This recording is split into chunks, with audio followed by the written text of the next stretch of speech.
Мәдинә Маликова. Фидая. 32-нче бүлек.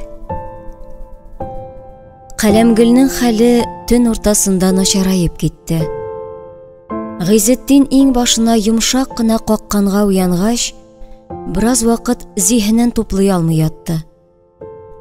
«Тор әле, Гыйзетлем», диде Каләмгөл авыр пышылдап. Аның кайнар сулышы колакка бәрелде. «Бар, машинаңны кабыз әле. Иртәнгә хәтле түзәрмен дигән идем. Булмас ахрысы. Кан күп китә». Гыйзетдин сикереп торып утны кабызды. Караваттан торып утырган хатынына куркынып текәлде. Җәймәдәге кан тапларын күреп коты очты. Каләмгөлнең үзен кузгатмаска, табибны монда алып килергә кирәктер бәлки. Күңелгә мөнирә килде. Ләкин Каләмгөл аны үзенә якын китермәячәк иде. Гыйзетдин кабаланып чалбарын, күлмәген киде дә машинасын кузгатырга чыгып китте. Күп тә үтмәде, аның Нивасы фаралары белән җәйге төннең сыек караңгылыгын йыртып, Кармаш юлыннан бара иде инде. Язмыштан узмыш юк күрәсең. Гыйзетдин Кармаштагы табибларның яхшы данын белгәнгә күрә, хатынын Суташның үзенә түгел, Кармашка илткән иде. Әмма бик җайсыз чакка туры килде. Хастаханәнең тәрәзәләре караңгы, тышкы ишеге өстендә генә лампочка яна иде. Шактый озак шакылдатканнан соң гына ичке яктан берәү балачагадай нечкә тавыш белән сузып, «Кем анда?» дип сорады. Төнге кизүгә куелган яшь кенә шәфкать туташы булып чыкты бу. Быел гына училище тамамлап, монда эшкә килгәнгә охшаган иде. Ул ишекне ачкач, хәлнең мөшкил икәнлеге беленде.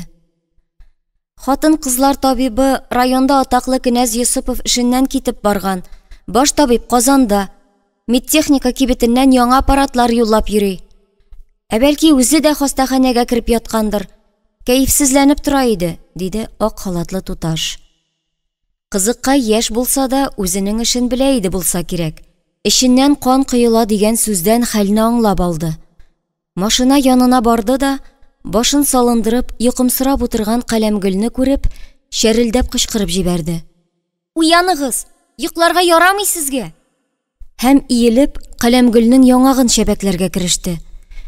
«Бер генә минут мыс итеп алыйм инде», диде Каләмгөл күзен ачмый гына. «Йоклама! Йоклама! Күтәр башыңны! Чык машинадан! Тартып чыгар!» дип кинәт тәләпчән тавыш белән Гыйзетдингә борылды кыз. «Бәлки безгә туры Суташка барыргадыр», диде Гыйзетдин. «Барып җитә алырсызмы соң? Мин аны дыңгырдык юлга чыгарып җибәрмим. Гөлфия апа килгәч үз сүзен әйтер. Барып алып килерсең. Хәзер шылтыратам. Киенә торсын. Суташ белән дә сөйләшәм. Кул астында машиналары булмаса, анда да үзеңә барырга туры килер. Гинекологны монда алып килергә кирәк». Төн уртасында берничә кеше йокысыннан сикереп торып, Каләмгөлне коткарырга дип өеннән чыгып китте. Иң беренчесе билгеле Гөлфия иде. Ул машинада хастаханәгә килгән арада сораштырды да, авылда телефоны да юк бит аның, ичмасам диде. «Шалтыраткан булсагыз, туры Суташка гына барыгыз дияр идек». «Элек кичә генә әйбәт иде, бер дә зарланмады», диде Гыйзетдин. «Зарлана башлагач кына соң була шул инде ул. Йөкле хатыннарыгыздан авыр эш эшләтмәгез.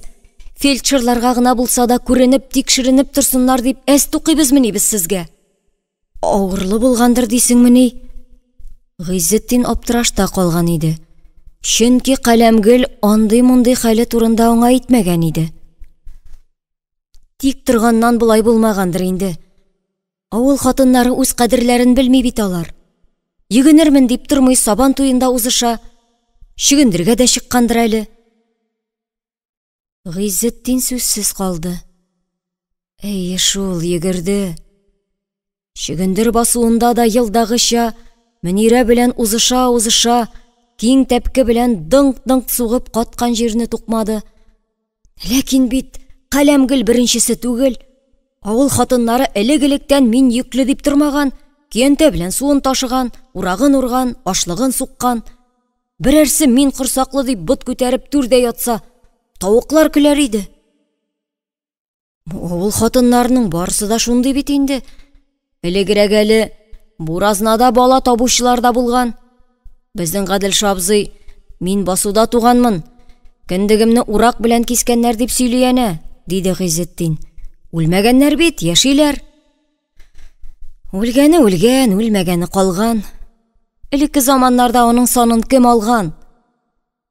Гөлфия хастаханәгә килүгә, Каләмгөлне бер ягына ялтыравык тимердән ясалган биек сәер кәнәфи, икенче ягына ак җәймәле ятак куелган бүлмәгә күчереп яткырды да, янына кан салу җайланмасын китереп куйды. Гыйзетдингә Суташка барырга кушты. Юлда барганда Гыйзетдиннең хәтерендә Мәхсүмне хастаханәгә илткән төнне булган хәлләр яңарды. Күңелдәге шом тагын да көчәйде. Ләкин нишләп әле Мәхсүмнең язмышы Каләмгөлдә кабатланырга тиеш? Һаман бер төсле булмас бит инде. Коткарырлар Каләмгөлне. Әнә бит күпме кеше җанын ярып бирердәй булып төн уртасында чабып йөри. Суташта өлкән яшьтәге хатын-кыз минутта көттермичә машина тавышы ишетүгә капкасыннан килеп тә чыкты. Кире кармашка килгәч, Гөлфия Гыйзетдингә: "Бар, өеңә кайт", диде. "Монда син бүтән ярдәм итә алмыйсың инде. Үзен күреп чыгарга ярыйдыр бит. Иртән килеп күрерсең", диде Гөлфия кырыс кына. Чыннан да кайтырга кирәк иде. Балалар өйдә үзләре генә калды. Уянып, куркышып, елап ятулар ихтимал. Гыйзетдин кире машинасына утырды. Иртән күрше Фаязның әнисе Вәсимә карчыкка хәлне аңлатып, балаларны аның карамагына тапшыргач, Гыйзетдин тагын кармашка китте. Машинасын кабызгач кына авыру кешегә күчтәнеш белән барырга кирәклеге исенә төшеп, кире керде. Баздан каймак, шкафтан бал алды. Бераз вакыт аларны салырга банка таба алмыйча мингрәп бүлмәдән бүлмәгә йөрде. Ниһаять Вәсимә карчык бар булганны әзерләп, төйнәп бирде. Ярый әле бераз гына чирем итеп алыйм дип ятып торасы итмәгән. Аз гына соңрак килсә, хатынын күрми дә калган булыр иде. Казаннан санавиация чакырганнар, 2 сәгатьтән килеп җитәчәк икән. Каләмгөлне Суташ аэродромына илтергә дип торалар иде. Без кулдан килгәнне эшләдек. Тик монда гына дәвалап бетерерлек түгел. Кана гуланган, диде Гөлфия. Моны ул тыныч тавыш белән әйтергә тырышса да, хәлнең авыр икәнлеге бөтен кыяфәтенә бәреп чыккан иде. Бар, күреп чык. Гыйзетдин шумланып бусага аша атлады. Аскы өлеше акка буялган тәрәзә пыяласы аша иртәнге кояшның нуры сузылып, биек сәер кәнәфинең тимерләрендә чагылып, күзгә бәрелде. Каләмгөл сулдагы ятакка сузылып яткан. Өстенә ак тышлы юрган ябынган. Башына, маңгайына ук төшереп, ак яулык бәйләгән иде. Теләсә нинди яулык астыннан тырпайып чыга торган тыңлаусыз шаян чәч бөтөркәләре дә бүген ак чүпрәк астына пускан иде. Каләмгөлнең һәр вакыт хисле, я көләч, шаян, я ярсудан алланган йөзе бүген ак, моңсу. Гадәттә очкынлы күзләре бу минутта болытлы төн кебек караңгы иде. Гыйзетдиннең аны мондый хәлдә күргәне юк иде кебек. Бәгырне кызгану хисе теле бузды.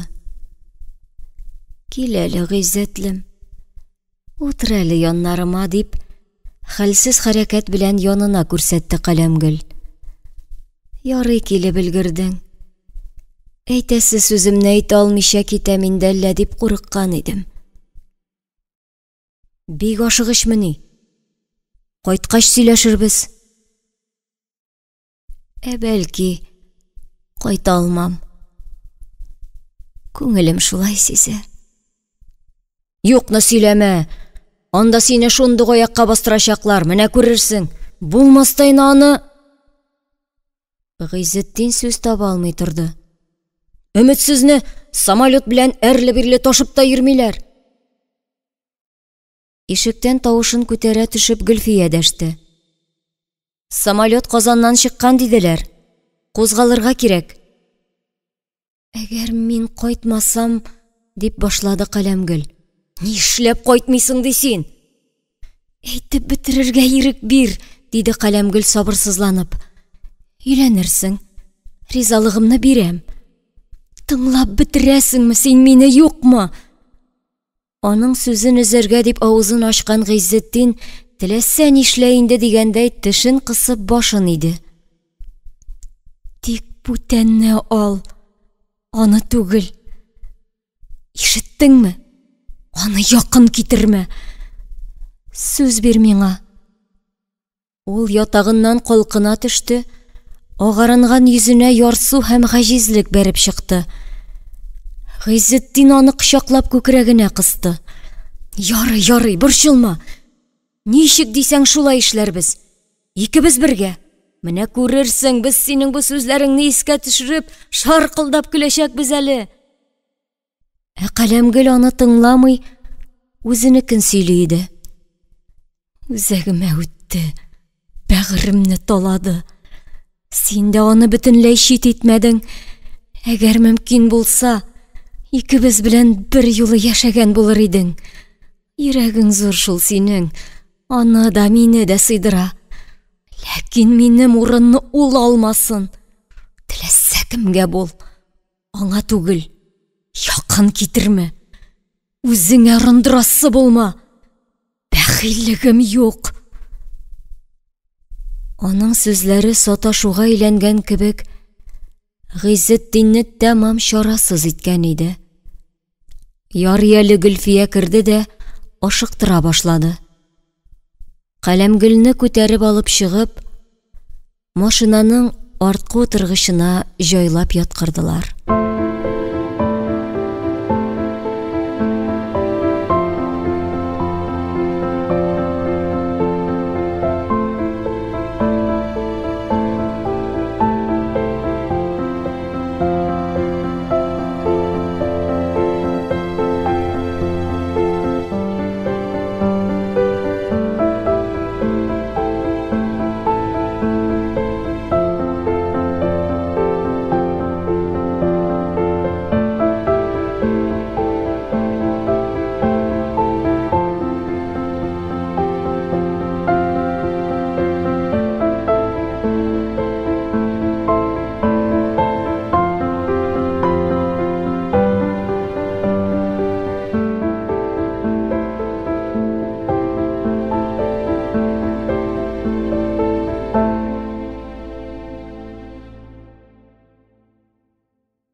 Мәдинә Маликова.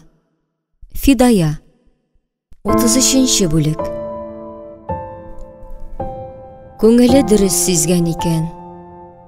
Бер атнадан Казаннан Каләмгөлнең үле гәүдәсен алып кайтып җирләделәр. Аның үлеме турындагы хәбәр Фидаяны тетрәндерде. Күңелен авыр кайгы басу өстенә үкенү ачысы әрнетте. Чөнки бу фаҗигадә ул үзен дә гаепле санады. Язмыш аңа бер генә түгел, берничә тапкыр Каләмгөлне коткарырга форсат биргән булган икән бит. Сабан туеннан соң озакка сузмыйча, мәҗбүриләп табибка алып барган булса, теге көнне аның кәрт ачканына мөкиббән китеп, ник кергәнен онытып җибәрмәсә. Кармашка яңа хатын-кыз табибы китертүне вакытында кайгыртса, аннан да бигрәк хастаханәсе яхшы булса, һәм андагы табиблар авыл халкының сәламәтлеген тиешенчә кайгыртып турса, участок хастаханәләре һәр кешене күздә тоту максатыннан булдырылган да бит инде. Шул бинаның рәтле булмау аркасында тагын күпме кешенең гомере вакытсыз өзелер. Ни көтәбез без? Иртәнге сәгать 8-нче яртыда Фидая беренченең бүлмәсенә кызуланып барып керде. Кабаланып сәлам бирде дә: «Бик зур бәхетсезлек булды бит әле бездә, Җәгъфәр Латыйпович», диде. «Каләмгөл үлгән». Искәндаров зур башын өстәлендәге кәгазьләрдән күтәреп, гаҗәпләнеп карады. Кем дисең?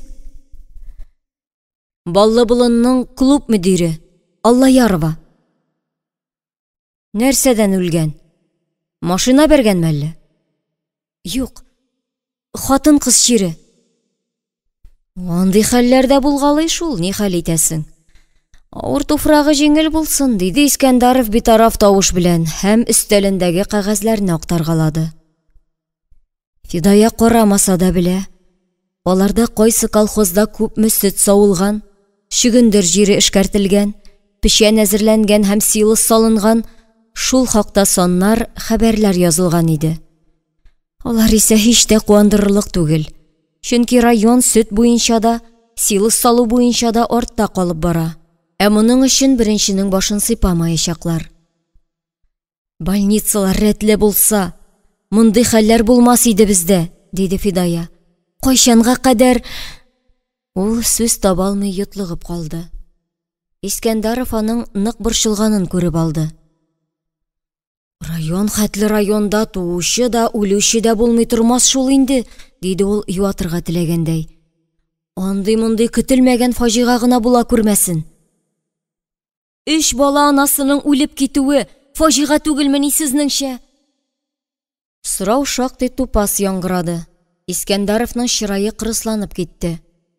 Партия органнары һәр хатын-кызның итәк астында ни булганын тикшереп йөри алмый, диде ул тавышын күтәреп. Үзен-үзе карасын иде.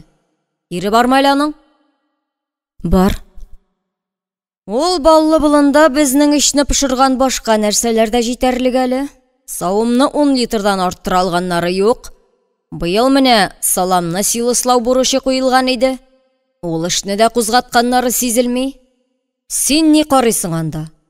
Яшь җитәкчегә ярдәм итәргә кирәк. Ә син анда шеф итеп беркетелгән. Партия дисциплинасы дигән нәрсәне онытмагансыңдыр бит.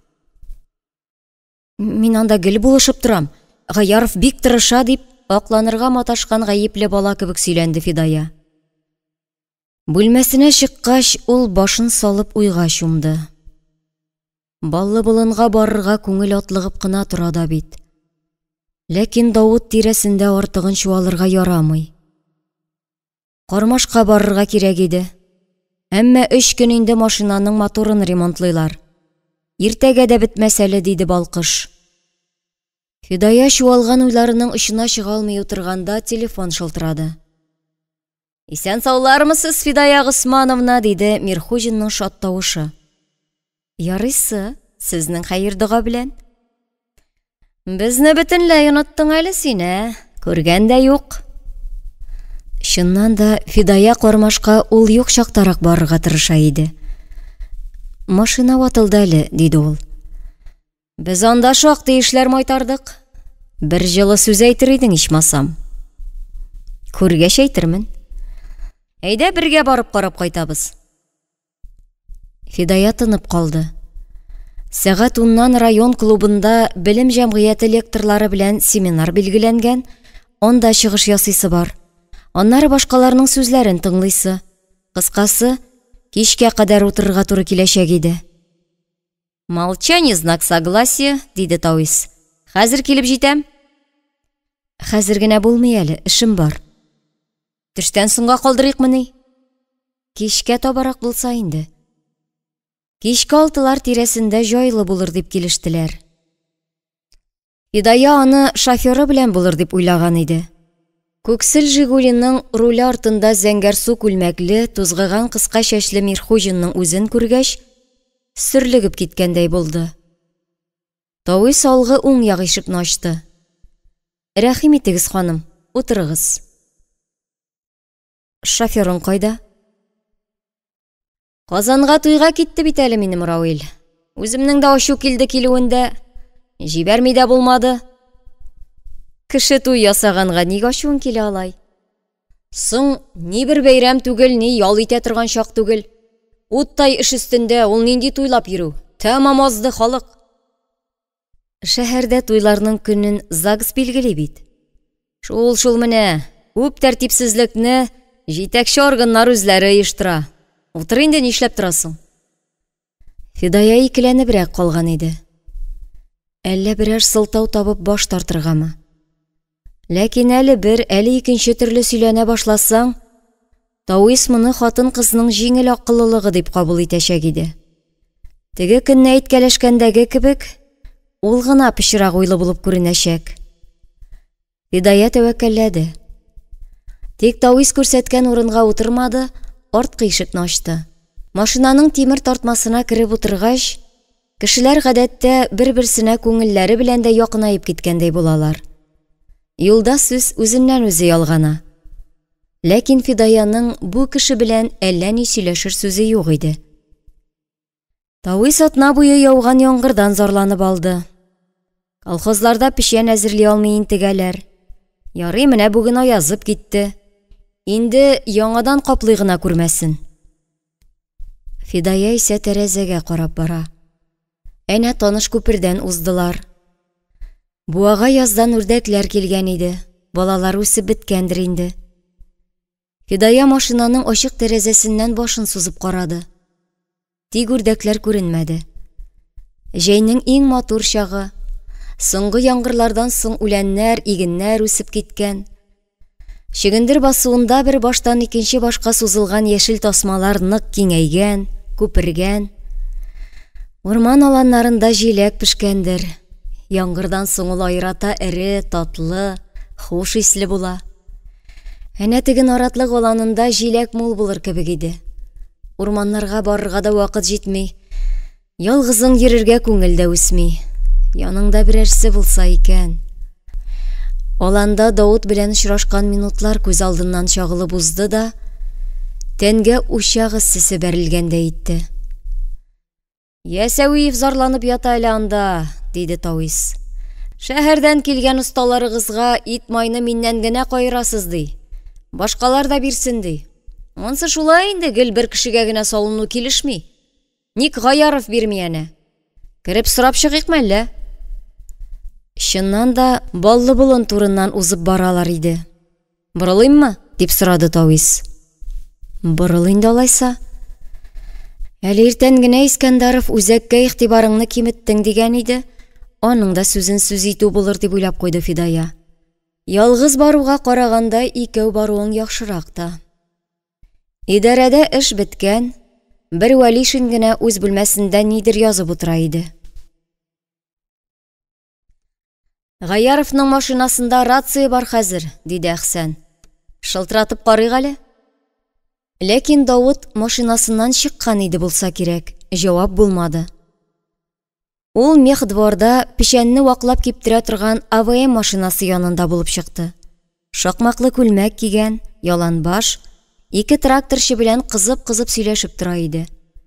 Күксел Жигулины күреп, чалбар кесәсеннән кулъяулык алды да, майга баткан кулларын сөрткәли-сөрткәли машинадан чыгып баскан Мирхуҗинга таба юнәлде. Тауис исәнләшергә дип кулын сузган иде. Саумы дип, бармакларын кулъяулык белән ышкуын дәвам итте Давыт. Гафу, кул чиста түгел әле минем. Һәм машинадан башын сузган Фидая белән салкын гына исәнләшеп, Тауиска таба борылды. Иртәдән бирле кабыз алмыйлар шуны дип, котсыз машинаның кабинасында казынган тракторчыларга ымлады ул. Гексахлар онда әвәләнгән тараканнар кебек мингерәп йөриләр шунда. Исләре дә китми. Бер миңа гына кирәк диярсең. Гыйззетдин дә хатынын күмгәннән бирлешкә чыкмый. Һаман аңына килә алганы юк. Ул нык кызган иде күрәсең, тиз генә тынычлана алмады. Машинадан чыгып ирләр сүзенә кушылыргамы, әллә утырып кына торыргамы дип икеләнеп калган Фидаяга исә, аны күргәннән соң Давыт тагын да ныграк кара кыйлган сыман тоелды. Кич кырын Тауис белән парлашып кына машинада йөрүен ошатмады мөгаен. Ул ягы алдан башка килмәгән икән. Хәзер генә Фидая үз-үзенә Давытның күзләре аша карагандай булды да, оятыннан кызарынып чыкты. Ул арада ирләр тагын ниләрдер сөйләштеләр. Читкә караганнар иде, сүзләре ачык кына ишетелмәде. Менә алар машина янына килделәр. Минем машина сварка аппараты алып килергә киткән иде, диде Давыт, һәм алгы утыргычка кереп утырды. Давыт дус безнең төзүчеләргә бераз ит бирә әле монда, дип Фидаяга хәлне аңлатты Тауис. Идарәдән язу алыйк та, аннары складка сугылырбыз. Авыл урамыннан узганда кибет турында тукталырга туры килде. Ак халат кигән сатучы Әлфия су түгәргә дипме, шиләк күтәреп ишектән чыккан иде, узып киткән машина артыннан кул булгап кычкырырга кереште. Туктагыз әле, тукта! Давытны күреп калган Мирхуҗин тормозга басып кире чигенде. Исәнмесез, диде Әлфия машина тәрәзәсенә иелеп. Ярый, әле күреп калдым. Син сораганны алып кайттым мин, Давыт Зиннатович. Кирип карыйсыңмы әллә? Иртәгә иртүк Сельпога барабыз. Ярамаса, алыштырып алып кайтырмын. Мирхуҗин шундук кызыксынуын яшерә алмыйча. Ни бар анда Сельпада? Мин күрмәгән берәр нәрсә түгелдер бит. Кая, карыйк әле, дип машинадан чыкты. Бу юлы инде Фидаяга нәрсәдәндер читенсенгән ят кеше шикелле машинада пысып утыру килешмәс кебек тоелды. Ул да ирләргә ярды. Ярыйсы гына иркен таш бинага урнашкан кибеттә башка авыллардагы кебек үк товарның төрлесе сатыла иде. Бер якта азык-төлек, тоз, шикәр, конфет, пряник, консервалар, шешәләр, икенче якта кием-салым. Ситцы-клеенка, чиләк-чәйнек, себерке тырма, сабын, кер юу порошоклары авыл кешесенә тормыш итү өчен кирәкле дип саналган һәммә нәрсә шушында кайтарыла. Ләкин килеп керүгә әйбер кара күп күренсә дә, үзеңә кирәкне табу кыен. Күп очракта мөмкин дә түгел. Шуңа күрә үз кадерен белгән һәм мөмкинлеге булган кешеләр сельпо складына керү җаен карый. Анда да булмаса, Казаннан я Мәскәүдән үк кайтарту хәстәренә керешә. Давыт исә гозерен сатучыга әйткән булган икән. Әлфия берәрсе килеп кермәсен тагын дигәндәй, ишек ягына караштыргалап, прилавка астыннан зәңгәр бәрхет тышлы кечкенә бер тартма алды. Аның эчендә кызыл атлас өстендә бриллиантлы алкалар ята иде. Шактый зурлар, салынып тора торганнар. Моның ишенең гомумән алтын әйберләрнең авыл кибетенә кайтканы юк билгеле. Сельпода ничек тапканнар әле? Кырыклар тирәсендәге җирән чәчле Әлфиянең кояшта янмый торган ак йөзендә горурлану хисе чагылды. Мирхуҗин аңа ихтирам белән карады. Мондый сатучың барда, авылда да кешечә яшәп була шул, малай, диде. Хатыныңның туган көне мәллә, дип сорады аннары Давыттан. Шулай иде шул, диде Давыт, бик ачылып китмичә. Мондыйны бүләк иткәч, хатын майлагандай җайлана инде. Шулай бит, Фидая Госмановна. Фидаяның тамагына әйтерсең лә кайнар төен утырды. Телен әйләндереп сүз әйтә алмады. Туган көнендә аңа мондый бүләкләр бирүче юк һәм булмаячак та инде. Давыт икеләнебрәк калган иде. Алкаларга текәлгән иде. Иң матуры шушы иде инде, диде Әлфия. Миңа да шундыйны табып бир әле, диде Тауис шаярганда итеп. Минем хатынга да килешер иде бу. Тауис Бәдигович, минем кулга карап тора торганмыни сез, дип аска карап, прилавканы сыпыргалады Әлфия.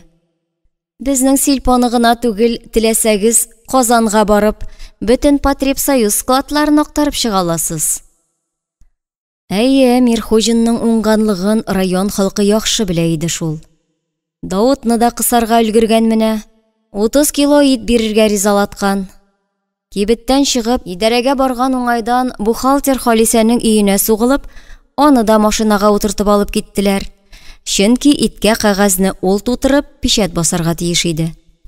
Склад мөдире Гарифҗанны да өеннән барып алырга туры килде. Кыскасы, Мирхуҗин белән парлашып дигәндәй, машина белән авыл урамын тагын бер кат урап килергә туры килде. Бу көнне булган хәлләрне соңыннан хәтеренә китереп уйлап караганда, Фидая булай йөргәненә үкенеп туймады. Иң элек Мирхуҗинның машинасына утырырга һич ярамый иде. Инде утыргансың икән, баллы болынга керергә ник риза булды ул. Авыл урамы буйлап ник әрле-бирле йөрде. Күңеле кушмаганда машинага утырмаган булса, ак сакаллы карт булыр иде. Инде авылга килгәнсең икән, Наилә апагамы, Мөнирәгәме кереп калырга иде. Кармашка Мирхуҗин складтан итне үзе генә алып барсын иде. Фидаяның иң зур хатасы ирләргә ышанып, алар сүзен алга куеп йөрүендә булды. Бүген генә суйган сыерның арт ботын капчыкка төреп, багажникка чыгарып салдылар. Ә Фидаяның күңеленә ниндидер пошаман төшкән, аның кармашка барып йөрисе килми иде. Соңга калынды. Ләкин итне вакытында иясенә илтеп тапшырмыйча да ярамый. Иртәгә таңнан аның артыннан йөрергә әллә вакыты була Мирхуҗинның, әллә юк. Урам уртасында басып калган Давытның карашы астында Мирхуҗин белән парлап китеп бару күңелне бик тырнады тырнавын. Ләкин бу минутларда Фидаяның хатын-кыз табигате өстенлек алып, йомшаклыгы җиңде. Машинадан төшеп калырга ихтыяр көче җитмәде. Кармашта тоташ 2 сменага сузылган эш көне тәмамланган, төзелеш мәйданы буш иде. Тауис кичке шәфәкнең тынгысыз нурларында биегәеп утырган яңа диварларны әйләнеп чыгарга әйдәде. Шәп бара бит эшләр, Фидая Госмановна. Макталы син мине. Башымнан сыйпай ичмасам. Ир кеше бит ул синең кебек хатын-кыз каршында гомере буе малай-шалай булып кала. Җылы сүз көтә ул. Кәнфит өмет итә. Чыннан да төзелеш бик үрчемле бара. Фидая килми торган 3 көн эчендә дә шактый нык эшләп ташлаганнар иде. Түбәне ябып бетереп киләләр. Ишек тәрәзәләрне куя башлаганнар. Узакламый штукатурлый башлаячаклар икән. Куанырга гына кирәк иде. Әмма ни сәбәптәндер Фидаяның күңеле артыгы шунмады. Төзелешне әйләнеп чыккач, хастаханәгә керделәр. Бәхеткә күрә Гөлфия анда булып чыкты. Әйбәт булды әле бу, диде ул. Суташ аптекасыннан дарулар аласы бар. Киштән барсам, әниләрдә кунып чыгар идем дә, иртүк кире кайтыр идем. Сезнең машинада урын булыр микән? Бар, диде Фидая ашыгып, сөенгәнлеген яшерә алмыйча. Машинада 3нче кеше бик тә кирәк иде. Ул арада Мирхуҗин ит салган капчыкны җирдән өстерәп алып кереп килә иде. Әйдәгез, арткы ишектән кертик. Суыткыч анда безнең, дип аңа юл күрсәтте Гөлфия. Итне урнаштыргач, әз генә көтегез инде, диде ул. Халатны салып, плащымны гына киям. Ул бүлмәсенә кереп китте. Мирхуҗин белән Фидая машинага чыгып утырдылар. Гөлфия зак көттермәде, сумкасын булгый-булгый йөгереп тә килде. Ләкин иелеп машина эченә күз салгач, кинәт хәрәкәтсез калды. Бер руль артындагы Мирхуҗинга карады, бер арткы утыргычтагы Фидаяга. Аннары шигенде дә сумкасын актарырга кереште. Бәй, рецептларны онытканмын икән бит, диде. Алып чык, көтеп торабыз, диде Фидая. Бик озакка китте әле бу, дип мыгырданды Тауис. Сезне көттермим инде, диде кинәт сүлпән ниндидер эчке бер мәгънәле тавыш белән Гөлфия. Аннары монда берәү авыр операциядән соң хәлләнеп китә алмый ята. Билал да Казанда бит әле. Бүген кайтасы иде, нишләптер кайтып җитмәде. Медтехникадан аласын алып бетермәгәндер күрәсең. Монда төнлә үземә кизү торырга туры килмәгәе. Сүзе дә, сәбәбе дә табылды. Ләкин чын дөрес әйтелмәде. Дөресе исә Гөлфиянең бу машинага 3нче кеше булып утырасы килмәвендә. Рульдәге кешенең моңа ачуы килгәнен сизүендә иде. Фидая Гөлфияне тартып кертеп утырырга әзер иде. Ләкин ул борылып китеп тә барды. Балачага түгел, нишләсен үзе белә, дип Мирхуҗин машинасын кабызды. Алар калкулыктан төшеп авылдан чыктылар да кояш баешына таба юл алдылар.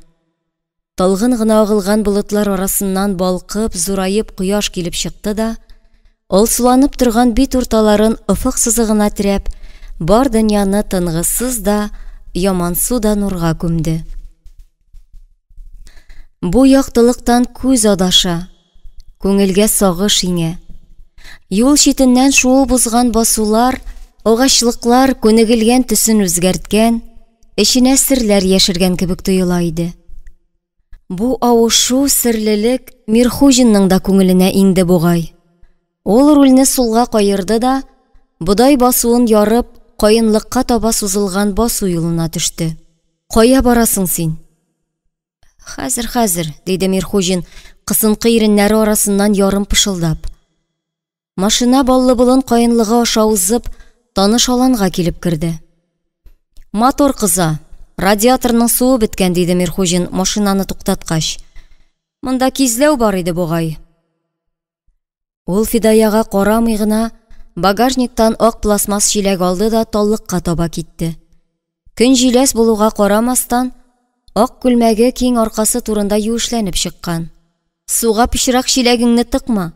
Шүмешең юкмыни? Дип сорады Фидая. Һәм тавышының ихтыярсыздан калтырауын тоеп, машина ишеген кире япты да, утырган урынына пысты.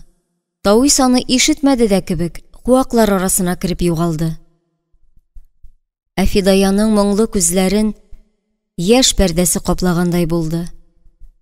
Ул пәрдә аланлыкны тылсымлы туманга төргәндәй итте. Анда җанга якын кешеләрнең шәүләләре калыккандай булды. Менә Мәхсүм баянының кызыл күреген киергән, такмак уйнап балаларны биетә. Менә өлкәннәрне җырлата. Менә ул кинәт юк булды. Аның урынына учак янына бөгелгән башка берәү җанланды. Аннары хәзер мин монда хуҗа дигәндәй горур баскан, сирен төсендәге костюм кигән хатын пәйда булды. Аның колагычларында асыл ташлы алтын алкалар җемелдәште. Фидаяга яман су. Бик тә яман су иде. Таллыктан Тауис килеп чыккач, ул кинәт айнып киткәндәй булды. Күзне буган серле туман юкка чыкты, ә күңелне мөлдерәмә тутырган сагыш алды. Мирхуҗин машинаның капотын ачты да, бүрәнкә урынына яртылаш киселгән пластик шешәне куеп, радиаторга су агызырга кереште. Аннары шап итеп шешә борынын буш чиләккә ыргытты. Дыңк итеп капотны япты. Машина тезен чук тирбәлеп алды. Тауис чиләкне җиргә ташлап машинаның арткы ишеген ачты. Фидая утыргычның артыннан берәр нәрсә аладыр бу дип юл биреп эчкәрәк авышты. Шул минутта Тауис җәнлек җитезлеге белән аның өстенә ыргылды. Фидая үзен тимер капкынга эләгеп кысылгандай тотты. Ул хыялларына чумып утырган арада Тауис үз ягыннан бөтенесен әзерләп куйган иде инде. Ишектән шуып кергән арада аның чалбары сыдырылып кына төште. Йонлач шәрә тәне Фидаяның тезләреннән аска таба шуышты. Эссе тыгыз иреннәре авызны томалады, бите борынны томалап сулышны буды. Фидая аңына килеп карышырга дип кулын күтәргәнче, таш арасына кысылгандай чарасыз калган иде инде. Ул каршылык күрсәтмәкче булып тыпырчынды, ләкин көчләрнең тигез түгеллеген аңлап тынды. Кайсыдыр бер мизгелдә башыннан ни булса шул булсын. Аннары яши алмасам, яшәмәм дә дигән язмышка үчле уй чагылып узды. Һәм шул аны җиңелүгә дучар итте дә. Нишләтергә соң бу тәнне? Сөелер өчен яратылып та, язмыш тарафыннан сөелүдән мәхрүм ителгән тәнне. Нишләп аны кайсыдыр минутларда акылга буйсындырып булмый икән? Күпмедер вакыттан соң турайып утырып, итәген тартып, чәчләрен рәтләштергәндә иткәч, нәрсә булганын аңларлык хәлдә түгел иде әле ул. Машинаның ачык ишеге аша канлы пәрдә аркылы саркыгандай, кызгылт яктылыкка төренгән кайын ябалдашларына, баш очында куерып каралып киткән болытларга карагач, үзен яман төш күргәндәй хис итте. Менә уяныр да я өендә, я эш бүлмәсендә булып чыгар кебек иде. Ләкин бу саташу түгел, бу чын барлык иде. Аның аяусыз дәлиле булып янәшәдә Тауис утыра. Саксыз терсәге белән беләккә төрткәләп, чалбарын күлмәген рәтли, каты мышный. Менә ул Фидаяның муенын кайырып таза тешләре белән иреннәрне изеп, янә сулышны буды. Авырту Фидаяны аңына китерде. Ул артка тайпылып учлары белән Тауисны читкә әтте. Тик тегесенең моңа исе китмәде. Он капчыгы кебек, каршылык күрсәтмичә генә кырыйга авышты да, Фидаяның итәген кайтарып тезен сыйпаштырды.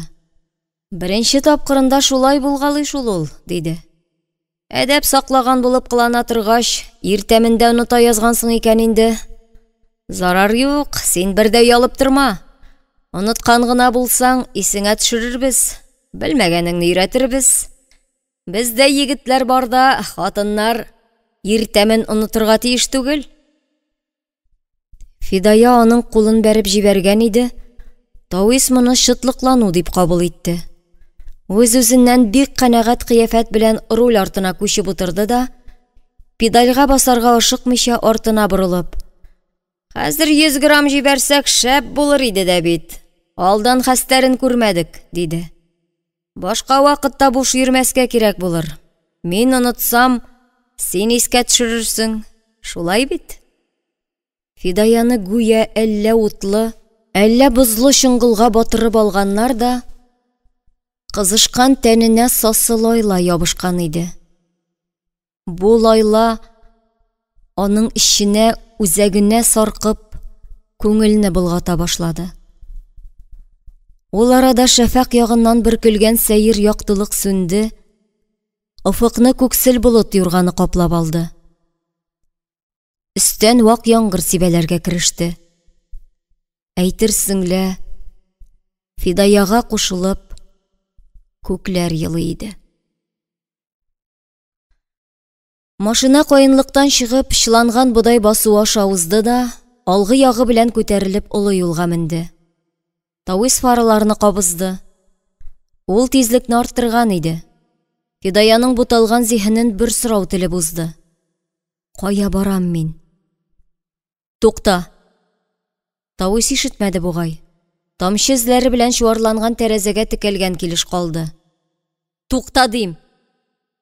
Бу юлы борылмый гына: «Ни бар?» – дип сорады ул. «Мин шушында төшеп калам». «Нәрсәгә монда? Авыл ишендә төшәрсең». Авыл ишендә? Суташ урамына икәүдән икәү кайтып керергә ярамаганын үзе дә аңлый. Кеше күзе үткен, караңгыда да күреп калулары бар. Фидаяның хәлен аңламый. Тәнен кайнар лайла чорнап күңеле булганганын белми ул. «Туктат дим, югыйса сикерәм». Фидая машина ишеген ача башлады. Тауис тормозга басты. Көпчәкләр ямсыз чинады. Машина кисәк борылып, юл читендә туктады. Фидая ишектән атылып чыкты да, фарларын яктыртып каршыга килгән машинаның юлына аркылы чыгып басты. Чак тәгәрмәч астына эләкми калды. Ян ягына кызыл тәре сугылган ак УАЗик Жигулины бәрә язып туктады. Ямсыз сүгенгән тавыш ишетелде. Аннан кемдер сикереп төште дә Фидаяга таба атлады. «Син ни эшлисең? Үләсең киләме әллә?» Ул арада Жигули кузгалып, каты үкереп китеп барды. Аның артындагы кызыл утлар яңгыр туманы артында кичерәйгәннән кичерәйде. Фидая каршында Билал басып тора иде. «Ни булды сезгә, Фидая Госмановна? Кем иде ул?» Күрәсең, ул караңгыда Мирхуҗинның машинасын танымый калган иде. «Машинагызга утыртасызмы?» – дип сорады Фидая. «Әйдәгез, әйдә». Билал ярдәм итмәкче булып кулын сузган иде. Фидая кырт чаккандай артка тайпылды. Кызыл хачлы машина хастаханәнең капка төбенә килеп туктауга, ишектән ак халат кигән Гөлфия килеп чыкты. Төнге кизүгә калам дигән сүзе дөрес иде, күрәсең. Ул йөгереп килеп капканы ачты. Ир белән хатын ишек өстендәге лампадан сибелгән яктылыкта булдырга басып сөенешеп чөкердәшкән арада, Фидая авырлык белән машинадан төште дә, ачык калган капкадан урам якка чыкты. Тупылның кытыршы кәүсәсенә тотынып, укшып җибәрде. Билал белән шофер егет машинадан хастаханәгә катыргы тартмалар кертәләр. Гөлфия исә лампа яктылыгында Фидаяга карап басып тора иде. Ул һәммәсен беләдер һәм гаеплидер, хәтта җирәнәдер кебек тоелды. Фидая башын иеп аңа таба атлады. «Мунчагыз җылы микән?» дип сорады. «Җылы». Гөлфиянең күз карашы да, тавышы да пыскаклаган яңгыр кебек ширкәндергеч салкын иде. Җиһансылу апа юынып ята анда. Теләсәң кер. Чыннан да мунчаның хатын-кызлар ягында җылы, якты алгы бүлмәдә Җиһансылу ялгызы гына иде. Әле генә кергән булса кирәк, шишенеп тә өлгермәгән, киң, озын, сап-сары эскәмиядә нидер уйлангандай тын гына утыра иде ул. Аналарча игътибарлы, үткен күзләрен күтәреп карауга, ул Фидаяның бик авыр хәлгә дучар булганлыгын тоеп алды. Әмма бер ни дә сорамады. Берәрсенең явызлыгы аркасында фаҗигага юлыкканмы ул? Әллә үзенең хаталануы нәтиҗәсендәме? Җиһансылу өчен анысы мөһим түгел иде. Фронтларны кичкән кеше буларак, дошман снаряды тигән сугышчыны да, минага үз аягы белән китереп баскан саперны да бер үк дәрәҗәдә кайгырту, дәвалау тиеш дип саный иде ул. Күп еллар инде тормышның кайнар нокталарыннан читләштерелгән булуына карамастан, бу минутта ул Фидаядан күпкә көчлерәк, зирәгрәк күренде. Тез турыларыннан киң итәге салынып торганга, аның гариплеге дә күренми иде. Ә йөзеннән, зур якты күзләреннән мәрхәмәт, рәхим шәфкать бөркелде. Фидая идәнгә тезләнде дә, маңгаен аның күкрәгенә терәп, үксеп җибәрде. «Ни хәл итәсең? Дөнья шундый. Йыгылмый гына яшәп бетереп булмый», диде Җиһансылу аның башын сыйпап. «Йыгылгач торып китсәң яшәп була әле ул. Аякларыңа ныгытып баса алсаң, куанычлар килә». Аннары бераз тынып торды да, «Бигрәк олы эшкә тотындың шул үзеңдә», дип өстәде. «Борынгылар әйткәннәр бит, өйне өйә көйеп беттем дигәннәр. Ә бу сиңа үй хәтле генәме? Син генә күтәрерлекме?» Ә Фидая тавышсыз гына елый. Күз яшьләре үзләре белән күңелнең уйнаклавын, йөрәкнең сызлавын да тамчылап алып китә иде шикелле.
Мәдинә Маликова.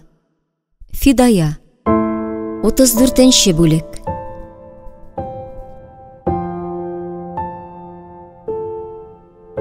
Фидая үзен каһәрләнгән, ялгыз итеп тойганда, һәм Җиһансылуның йомшак та, көчле дә кочагында үксеп яшь кыйганда, аның өчен тагын берәүнең йөрәге сыкрый иде. Мәхсүмнең әнкәсе Шәрифә карчык иде ул. Аларның, ягъни кайнана белән киленнең үзара мөнәсәбәтләре баштан ук шома булмады. Мәхсүмнең кичләрен велосипедка атланып, баллы болынга нинди кыз янына чапканын белгәч, ул Фидаяны үз күзләре белән күрү җаен эзләде. Октябрь бәйрәменә багышланган бер кичәдә сары чәчле, ак чырайлы, шиенке борынлы бер кызны күрсәттеләр аңа. Баллы-болыннан концертта катнашырга бер төркем өлкән класс укучыларын алып килгән. Шулар белән әвәрә килә иде ул. Шәрифә аның балалар белән ничек тәләпшән, нык сөйләшкәнен, үзен ничек эре тотканын җентекләп күзәтте. Һәм шомга төште. Башын чиебрәк куйган, җитез хәрәкәтле бу кыз аңа артык чая, артык горур, башкалардан өстен булырга күнеккәндер кебек күренде. Ай хайла, мондый кыз йомшак табигатьле Мәхсүмгә баш биреп торыр микән дигән шик сызды күңелне. Үзенең озын гомерендә Шәрифә андыйларны шактый күргән иде инде. Халыкны оештырырга, җыелышларда сөйләргә, демонстрацияларда байрак күтәреп йөрергә маһир алар. Иргә ярарга, карарга дисәң, теләкләре дә юк, көчләре дә калмый. Шәрифә исә үзенең улына мондый ук күзгә ташлана торган чибәр булмаса да, тыйнак, сабыр, ипле кәләш тели иде. Матурлык туйда кирәк, акыл көндә кирәк диләр бит. Хатын кыз өчен акыл ул иң беренче чиратта ирне олылауны, аңа буйсынуны аңлата. Шәрифә үзенең шик-шөбһәләрен читләтеп кенә улына сиздерергә тырышып карады. Ләкин гыйшыктан башы әйләнгән кайсы гына егет ата-ананың сүзенә колак саласың. Хисләренә дә, сүзенә дә тугрылыклы бала иде шул Мәхсүм. Ул Фидаяны алып кайтып, әни бәхетле кеше күрәсең килсә, миңа кара. Бүгенге көндә миннән бәхетлесе юк дигәч, Шәрифә эштән куырылып килде. Иреннән иртә тол калып, ике улын ялгызы үстергән Шәрифә, өлкән улы Маннур армиядан кире кайтмыйча ерак җирләрдә калганга, картайган көнемдә кече улым белән аның гаиләсенә сыйынып яшәрмен дип өметләнә иде. Ләкин килен аның тормышына кояшлы көн булып түгел, салкын яңгыр булып килеп кергәндәй булды. Бөтен хикмәт шунда, яшьләрнең мәхәббәте тигез булмауда, яшь киленнең иренә салкын калуында иде. Ана күңеле моны сизә, рәнҗи. Бу рәнҗеш киленнең кечкенә генә кимчелеген дә зурайтып күрсәтә. Кулыннан ялгыш кашыгы гына төшеп китсә дә, кайнананың җен ачуларын чыгара иде. Ул халыкның сөймәс килен сөяк тотар дигән мәкален исендә тотканга күрә генә ачуын тышка чыгармаска тырышты. Үзе өчен иң газиз булган ике кешенең бер-берсе белән дуслаша алмавы Мәхсүмне бик борчыды билгеле. Ул моның сәбәбенә төшенә алмады. Ахыр чиктә бик күп китаплар укыдым. Күбесендә килен белән кайнананың дошманлыгы турында язылган. Тормышның табигый бер көйсезлегедер инде бу дип, үз-үзен юатты. Һәм аларны еш очраштыру өчен артык тырышмый торган булды. Аның вафаты бөтен тормышның астын өскә китергән кебек, килен белән кайнана арасындагы мөнәсәбәтләрне дә нык үзгәртте. Уртак кайга әйтерсеңлә Шәрифәнең күзен томалаган кара пәрдәне алып ташлады. Ул Фидаяны өр-яңадан күргәндәй булды. Сөймәс килен урынында аның каршында бөтенләй башка берәү, газиз ирен, баласының атасын югалтудан сыгылып төшкән хатын басып калган иде. Аның янында иркә дә бар бит әле. Баланың баласы балдан татлы диләр. Шәрифәнең җәрәхәтле җанына ул гына шифа бирә. Аларның суташка күчеп килүе аның бәхетенә булды. Дөрес, бер йортта яшәү турында сүз кузгалмады. Әмма кайнана киленгә бик кирәк кеше булып китте. Ул һәр кич килеп баланы бакчадан алып кайтып ашата, гөлләргә су сибә, еш кына ашын да пешерә. Фидаяның эш сәгатьләре шикләнмәгән. Ул күп вакыт бик соңарып кайта. Аңа кирәкле булу, иркәне карау карчыкка олы юаныч иде. Тик менә булай яшәү озакка барырмы? Белгән күргәннәр дә киленең бик чибәр, эшедә кеше арасында озак ялгыз йөртмәсләр дип, йөрәкнең ярасына әледән-әле тоз сибеп торалар. Ярыйла киң күңелле адәм туры килсә. Ләкин хатынының элекке ирен искә төшереп тора торган карчыкны кем генә үз өенә якын китерер икән? Андый кешене табулары, ай-һай. Димәк, әгәр дә Фидая кияүгә чыкса, Шәрифә Иркәне күрүдән мәхрүм калачак бит. Бу уйдан карчыкның йөрәге телгәләнә иде. Ул һәр көн күрешкән саен килененең йөзенә сорау белән текәлә. Күңеле шул кадәр сизгерләнде ки, хәтта Фидаяның әле үзе дә аңлап җиткермәгән кичерешләрен яралгы вакытында ук күреп ала иде шикелле. Киленен ул булачак иреннән, әле күрмәгән, белмәгән кешедән көнли иде. Әле аязып, әле яңадан яуып торган бу кичне Шәрифәнең йөрәге айрата нык сыкранды. Каядыр барасы булса, Фидая алдан ук әйтә: «Әни, иртәгә кич мин авылга концертка барам, соң кайтылыр, мине көтеп тормагыз. Иркәне ашатып, йокларга яткыр» дип, бер көн алдан ук кисәтеп куя торган иде. Бу юлы исә аны-моны әйтмәде. Үзе кайтмый да кайтмый. Баланы ач тотып булмый, шактый гына көттергәннән соң ашны яңадан җылытып ашадылар. Иркәне иркәләп, назлап, белгән әкиятләрне әллә ничәнче кат сөйләп йоклатканнан соң да шактый вакыт узды. Ниһаять капка төбенә машина килеп туктаганы ишетелде. Тик бу Фидаяның үз машинасы түгел. Шәрифә аның тавышын ук танырга өйрәнгән иде инде. Ят гүелдәү иде бу. Тәрәзәдән карап, үй турында кызыл тәреле ак машина торганын күргәч, карчыкның йөрәге жу итте. Ни булды икән, Ходаем? Шәрифә бәргәләнеп тышка атылды. Аллага шөкер, капкадан Фидая үз аягы белән кирип килә иде. Ул бу булдым әллә? Үземнең машинам ватылды.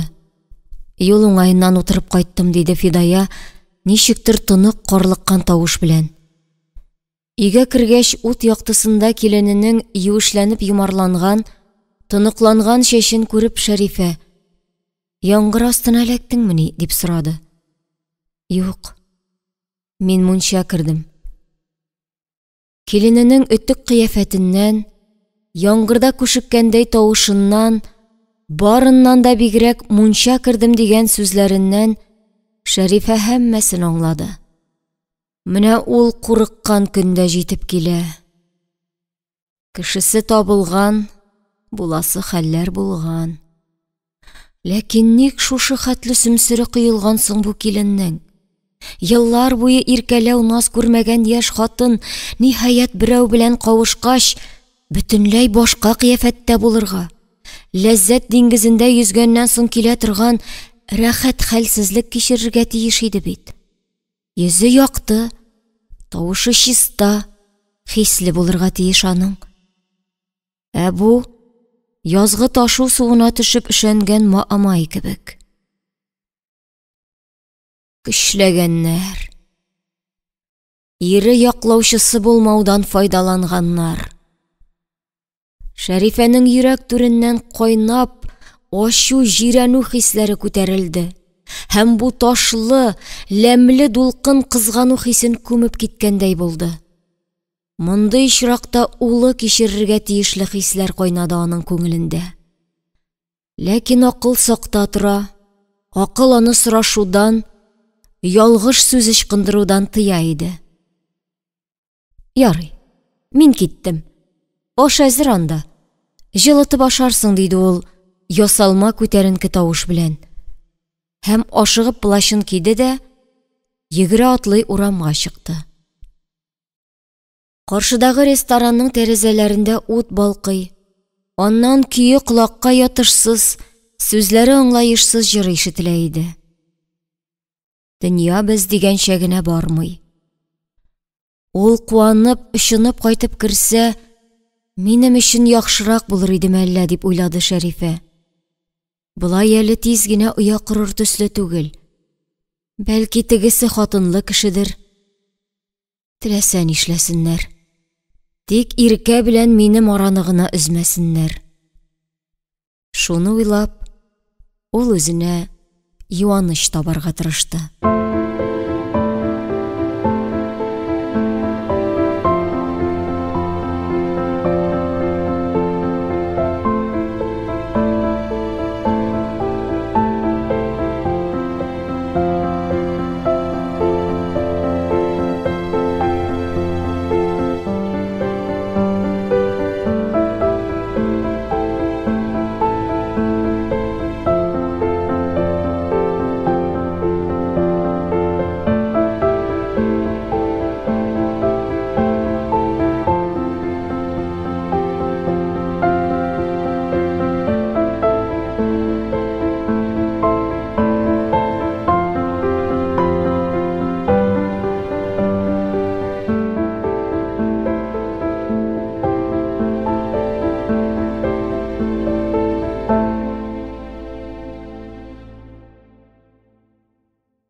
Мәдинә Маликова.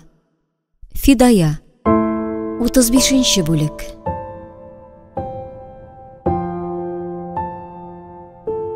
Каләмгөлнең җиназасында да, аннан соң да Наилә Гыйзетдингә кат-кат әйтте. Олы мәйет үз артыннан бүтәннәрне тарта торган була. Балаларны да сакла, үзең дә саклан, диде. Бәлә дигәне шуннан да озак көттермәде. Гыйзетдин сагыш дәрьясына бата шума, йокылы-уяулы яткан бер төндә, кеше бүлмәдән Зарема чыгып, куркынган тавыш белән пышылдады. Өлфәт буыланда. Шуннан, ачык ишектән баланың сызгыру аша бик каты ютәлләгәне ишетелде. Гыйзетдин йөгереп кереп аны күтәреп алды. Зарема утка бызды. Сабыйның чырае чөгендердәй кызарган, үзләреннән яшь ага, тамагыннан һава сыбызга аша узгандай сызгырып кына уза иде. Ул әтисен күреп сулкылдарга тотынды. Елаган сайын сулышы ныграк кысылды. Гыйзетдин үзе сулу ала алмагандай булды. Әллә Наиләнең әйткәне хак киләме? Мә тотып тора әле дип, баланы Заремага сузды да, кабаланып чалбарын кияргә кереште ул. Тизрәк, тизрәк, Мөнирәгә йөгерергә кирәк. Коткарса фәкать ул гына коткара ала. Ул ни арада күпер аша чабып барып җиткәнен сизмәде. Өстенә медпункт дип язылган капканы йодрыгын авырттырып какты. Мөнирә, мин бу, мин, Гыйзетдин дип урамны яңгыратып кычкырды. Тәрәзәдән өмет йолдызының нуры булып яктылык сирпелде. Ишек шыгырдаган тавыш Газраилне куган фәрештә канатының җилпенүе кебек тоелды. Мөнирә баланы медпункт ягына алып керде дә, берни сорап тормыйча ак пыяла шкафтан нәни шише алып, стакандагы суга берничә тамчы тамызды. Һәм сабыйның инде күгәрә башлаган иреннәренә китерде. Иш, хәзер бетә. Аңа килеп ирешкәч, яшисең дә яшисең инде. Гыйзетдин баласын кочагына кысып тоткан килеш рәхәт хәлсезлек тоеп, Мөнирәне күзәтеп утырды. Менә ул ак чаршау белән бүлеп алынган кеше яктан халатын алып чыгып китте. Тулымнарын җыеп, ак яулыгын чөеп бәйләде. Аннары чыгып китте дә, озак та тормыйча, кайнар сулы чәйнек тотып керде. Хәзер тәпиләрне җылытабыз, диде. Ак ләгәнгә башта кайнар, аннары салкын су салды. Шкафтан банка алып, аннан мул итеп сары порошок сипте. Борынга Зиләйләнең бала чагыннан бик таныш горчица исе килеп бәрелде. Салкын тигән чакларда Мөнирә кызының аякларын менә шушылай җылыта торган иде. Ул Гыйзетдиннең каршысына тәбәнәк ак эскәмия куйды. Аның өстенә ләгәнне урнаштырды һәм тезләнеп, нәкъ нәни Зиләйләгә дәшкән кебек назлы тавыш белән: "Яле балакай, бир әле тәпиләреңне", диде. Һәм бик сак, иркә хәрәкәт белән малайның аякларын пар бөркеп торган суга батырды.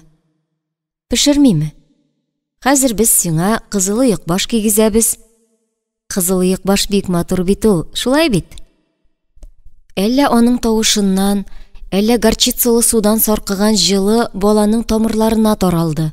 Сулышын ачты, йөрәк тибешен җайга салды.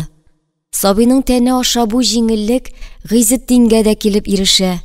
Аның күптәннән тынгы белмәгән җанына ял бирә иде. Бираздан Өлфәтнең керфекләренә йокы эленде. Мөнирә аны ак чаршау артындагы ятакка кертеп салды. "Ларингит анда", диде, борылып чыгып, ләгәнне ишек төбенә алып куйгач. "Суык дигән." "Ширләгәне бердә сизелми иде бит. Кинәт башланды", диде Гыйзетдин. "Кинәт башлана. Гадәттә төнлә китереп кыса башлый шул ул. Тамак эштән шешә дә сулыш юлын каплый." "Котым очты, үлә дип торам."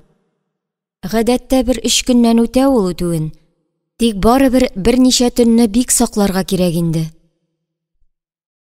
"Син безне ташлама инде, Мөнирә", диде Гыйзетдин, һәм аның кулын тотып яңагына кысты. "Бәлки син аны кич кунарга үз яныңа алырсың." Мөнирәнең үз хәле хәл. Аны эчке бер калтырану биләп алган иде.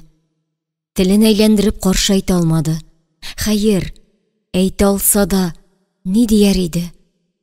Хасталаган кешеләрне карау фельдшер вазифасы түгелмени? Күңеле яралы бу газизәти кеше үзе дә авыру түгелмени? Әллә ни булды Мөнирәгә? Гыйзетдиннең яңагы кулны пешерде. Юк, кулны гына түгел, йөрәкне пешерде ул. Һәм бу кайнарлык уйларны чуалтты. Аның сул кулы үзеннән үзе күтәрелеп, сагынылган хәрәкәт белән дөньядагы иң газиз кешенең чәчләреннән сыйпарга кереште. Кинәт шартлап ишек ачылды. Бусагада мәһабәт бер кыяфәт белән яктырып, ак җәймәгә уралган Зиләйлә басып тора иде. Аның бөтен рәвешеннән ачу ташый, күзләреннән боз суыклыгы бөркелә. Бер чите муенына уралган, икенче чите идәнгә салынып төшкән җәймә аны сәхнәдә фаҗиганы тасвирлаган артистка охшаткан иде. Бер мәлгә өчесе дә тынсыз калдылар. Гыйзетдиннең колагына Мөнирәнең йөрәк тибеше генә бәреп торды. Бу күпмегә сузылгандыр, беркем дәшмәде. Ниһаять Зиләйлә борылды да бусага аша кире атлады. Ачу белән ишекне шапылдатып япты. Күренеш шуның белән тәмамланырга тиеш иде. Ләкин кыз уйлаганча килеп чыкмады. Җәймәнең почмагы ишеккә кысылып калды. Аны ачарга туры килде. Балаларының шәпшигәнен күзәтеп торган ата белән анага кызык булып китте. Алар елмаештылар да бер-берсенә тагын да ныграк сарылдылар.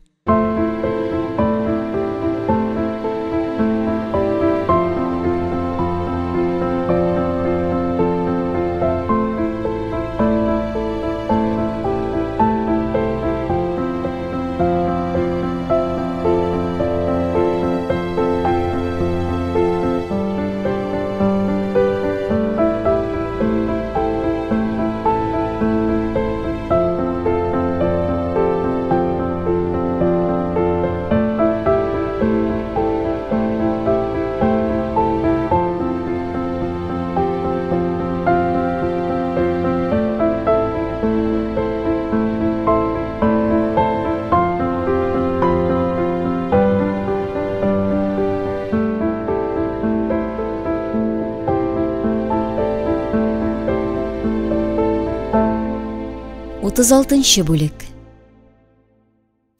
Иртән эш башлауга гомуми бүлектән Фидаяга зур бер конверт кертеп бирделәр. Почта аша килгән бу конверт Рамиләдән булып, аннан ватман кәгазь битләренә ясалган шаян төлке, моңлы куян, хәстәрле кирпе сүрәтләре килеп чыкты. Рәссам хатын Рамилә узган елгы сөйләшүне онытмаган, Кармаш хастаханәсенең балалар бүлегенә диварларга ясар өчен рәсем үрнәкләре җибәргән. Кичкенә генә сәлам хаты да бар. Сезнең белән кич утырган чакларны сагынып искә алам. Хастаханәгезне бизәшергә мине чакырырсыз дип көтәм дип язган. Фидаяның күңелен эчкәреп, күзләренә яшь килде. Бергә серләшеп үткәргән озын кичләр нинди күңелле булган икән бит. Ул чакта Фидая үзе дә, уйлары да, хәтта кайгы хәсрәтләре дә саф чиста, керсез иде. Бу үзе бер бәхет икән ләбаса. Хәсрәтләрнең пычрагы, йөз каралыгы китергәннәре, кешегә сөйләргә ярамаганнар да була икән бит. Менә шундый кайгы талый Фидаяның бәгырен. Һәм хәзер инде Рамилә белән кич утырырга туры килсә дә, аны сөйләп булмаячак. Чөнки баштан кичкәннәре оят кына түгел, әхлакый җинаят дәрәҗәсендә иде. Коридорда аяк тавышлары ишетеп, Фидая ян өстәлдә таралып яткан рәсемнәрне тискәре ягы белән әйләндереп куйды. Алар бер сер кебек, теләсә кемгә, бигрәк тә арадан берәүгә күрсәтәсе килми иде.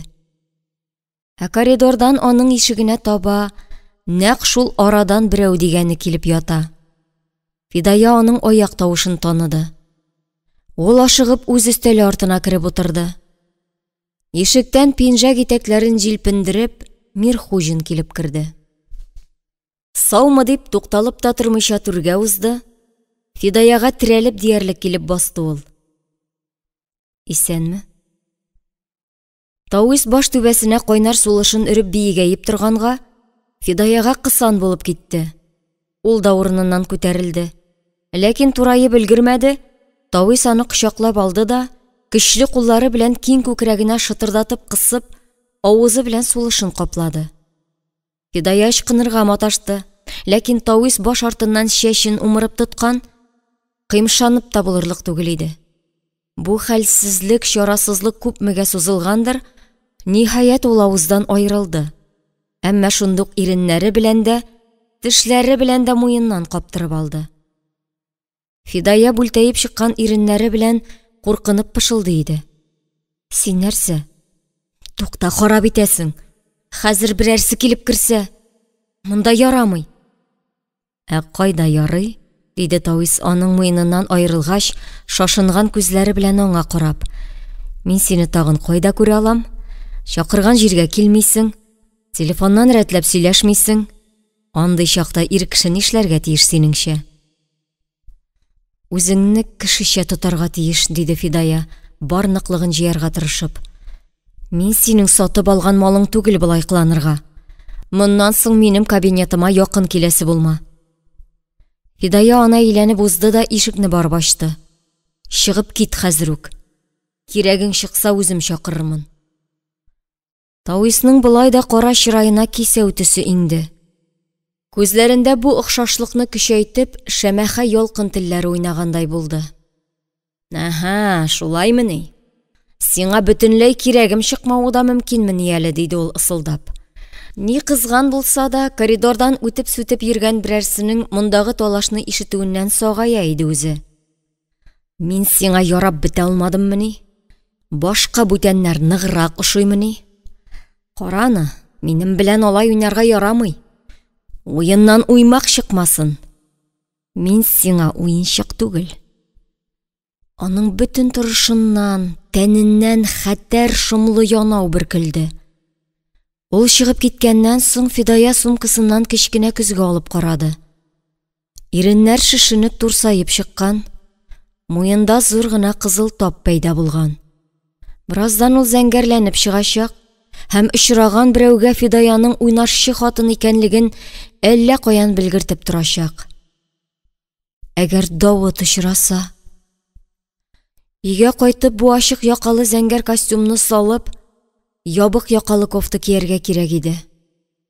Бәлки муенга ак шарф бәйләргә. Ләкин тап бик югары, колак яфрагы астында ук диярлек, капларлык кына да түгел. Мондый гамәлләрнең рәтен яхшы белә күрәсең Мирхуҗин. Инде ничек чыгып китәргә? Иртәнге сәгатьтә коридорда да, ишек төбендә дә кеше өзелми. Фидая тарагын алып, чәчен сул якка тарарга кереште. Ишек төбенә чыннан да яшел УАЗик килеп туктады. Аннан Давыт төште. Каршыга бик кызган кыяфәттә Мирхуҗин килеп чыкты. Давытны күрүгә аңа каршы атлады. Тәмәке белән сыйлалым алай, диде, кул биреп исәнләшкәч. Мин сине тартмый дип беләм бит, диде Давыт, һәм кесәсеннән Родопинның алтын язулы ак тартмасын чыгарды. Артык нервыга тияләр шул кайчакта. Тартмас җиреңнән тартырсың. Беренченең кәефе начар чакка туры килдеңме әллә? Тауис тәмәке төтенен йотлыгып суырды да, беренченең генә көен көйли беләбез анысы, диде. Сине чыгырдан чыгарырдай тагын кем бар бездә? Тауис мәгънәле итеп башын боргалады, бер аска, бер өскә карады. Икенче катта баскыч мәйданчыгы тәрәзәсендә Нурхановның йөзе чагылып узды. Нәкъ шул минутта башын күтәргән Давыт аның йөзендә курку чалымнарын күреп калды. Тауис әңгәмәдәшенең йөзе үзгәреп киткәнен сизеп алды да, авызын шалшайтып иреннәре арасыннан төтен өрде. Әллә мин әйтәм, без синең белән уҗымда уртак малга тап булдык инде. Аннары кызарынып чыккан, сүз таба алмый торган Давытка текәлеп карады да, дуслар өлешенә керү яхшы түгел, дип өстәде. Кем өлешенә кергән әле мин? Әгәр беләсең килсә, муенына кара, диде Тауис мәгънәле итеп. Минем малның тамгасы шунда булыр. Давытның ихтыярсыздан йодрыклары йомарланды. Ишектән сөйләшеп көлешеп бер төркем ирләр килеп чыкмаса, ул Тауиска китереп бәрә иде. Башка җирдә очрашырбыз әле дип, теш арасыннан пышылдады ул, һәм ашыгып ишектән кирип китте. Икенче катка күтәрелеп коридордан барганда, аның каршына бүлмәсеннән Нурханова килеп чыкты. Исәнмесез, Фидая Госмановна? Саумысыз? Күтәрелеп карау юк, хәл-әхвәл сорау юк. Вышт итеп баскыч мәйданчыгына таба китте бу. Эре бөдрәләрен сул якка тараган иде. Әмма алар җилпенеп куйды да, астан кызыл тап күренеп калды. Давытның куллары хәлсезләнеп салынып төште. Мирхуҗинга ачу саклауда мәгънә юк. Чөнки эш анда түгел. Эш Нурханованың үзендә дип уйлады ул.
Мәдинә Маликова. Фидая. 37-нче бүлек.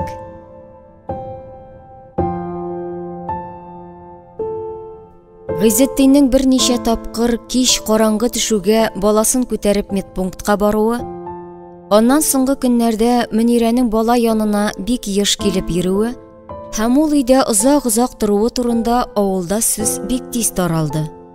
Хатыннар бу хакта бер-берсенә гайбәт итеп түгел, мактап сөйләделәр. Яшь балалар белән тол калган ир кеше үзенең элекке хатынына бармыйча, кемгә барып егылсын тагын? Дөрес, Каләмгөлнең үләр алдыннан нинди васият әйтеп калдырганын да беләләр. Мәрхүмәнең соңгы сүзен аяк астына салып таптауның яхшы түгеллеген дә онытмыйлар. Ләкин үлем ширеннән зиһене чуалган хатынның теленә ни килмәс. Көнчелек галәмәте җан бирүдән дә ачыдыр күрәсең. Кабер якасына баскач та көндәшенә үчләнүдән бизми икән бу адәм баласы. Үзара шулай сөйләштеләр хатыннар. Каләмгөл үзе дә фәрештә булып кына яши алмады. Кеше ирен кан яшь түктереп тартып алды бит дип өстәп куючылар да булды. Менә хәзер һәммәсе үз урынына кайта. Гаделлек өскә чыга иде шикелле. Каләмгөлне дога белән искә алырга да Мөнирә өчен сөенергә генә кала. Тик бер кешенең уй кичерешләре искә алынмый. Ул да булса Зиләйлә иде. Аның атасына каты бәгырьле булуын белсәләр дә, моны холыксызлык, әдәпсезлек, хәзерге яшьләрнең олыларны санга сукмавының бер мисалы дип кенә кабул иттеләр. Гыйзетдингә дә каршы әйткән бала булыр икән. Авылда бер кемдә юкны китереп биреп тора, гөл итеп киендерә. Артык иркәләделәр шул. Артына атасының кайышы ләкмәде, диештеләр. Бу гаиләнең язмышы нинди дулкынга ләккәнен чамалаган балкышның гына кыз өчен йөрәге сыкрана иде. Бер кичне Нурханованы өенә иртәрәк илтеп куярга туры килде дә, баллы болынга үзе генә барып килергә ниятләде ул. Караңгы төшкән, егет җилән клуб тирәсенә җыела башлаган иде инде. Тәмәке тарталар, үзара гәпләшәләр, елтыр күзләрен урамның әле бер, әле икенче ягына төбәп, нидер көтәләр кебек. Бу сагаюда, көлешеп, төрткәләшеп алуда күңел алгысавы, каядыр ашкыну һәм ниндидер бер ятимлек сизелә иде. Мондый сабырсыз алгысауны басып, көңелне үсендереп җибәрер өчен бу тыныч, серле кичтә җанны тәнне шушы авылның тупылар ышыгыннан тынып калган урамына, күләгәле тыкрыкларына, елга өянкеләргә, бер сүз белән әйткәндә, туган җиргә бәйләр өчен кызлар кирәк. Ә алар авылда сирәк. Күпчелеге мәктәпне тәмамлауга китеп бара. Егетләр армиядан йөреп кайтуга, алар инде кайдадыр, кемнәрнеңдер куенына сеңеп, күздән югалган була. Клуб янына ят машина килеп туктагач, егетләр әлбәттә сагаеп калдылар. Ят кешенең монда кирәге юк. Шуның өстенә арада Зиләйләгә күз салып йөрүчеләр дә мөгаен бардыр. Шунлыктан болай да кычытып торган йодрыкларына килмешәкнең сыртында кашып алыр өчен аларга сылтау гына кирәк иде. Балкыш моны тоеп алды. Бәйләнергә урын калдырмас өчен узып барышлый гына. Культура бүлегеннән ашыгыч йомыш белән җибәрделәр дип мыгырдап, эшлекле адымнар белән эшкә узды. Алгы зал буш иде, сәхнә артына үтте. Андагы бер бүлмәнең ишеге ачык булып, анда Зарема моңаеп утыра иде. Балкыш дәшми генә кире борылып чыгып, машинасына утырды. Зиләйләне күрәм дисәң, медпунктка барырга кирәк иде. Ул машинасын олы урамда калдырды. Медпунктка шау-шусыз гына, тирә-күршегә сиздермичә генә кирип чыгу хәерле иде.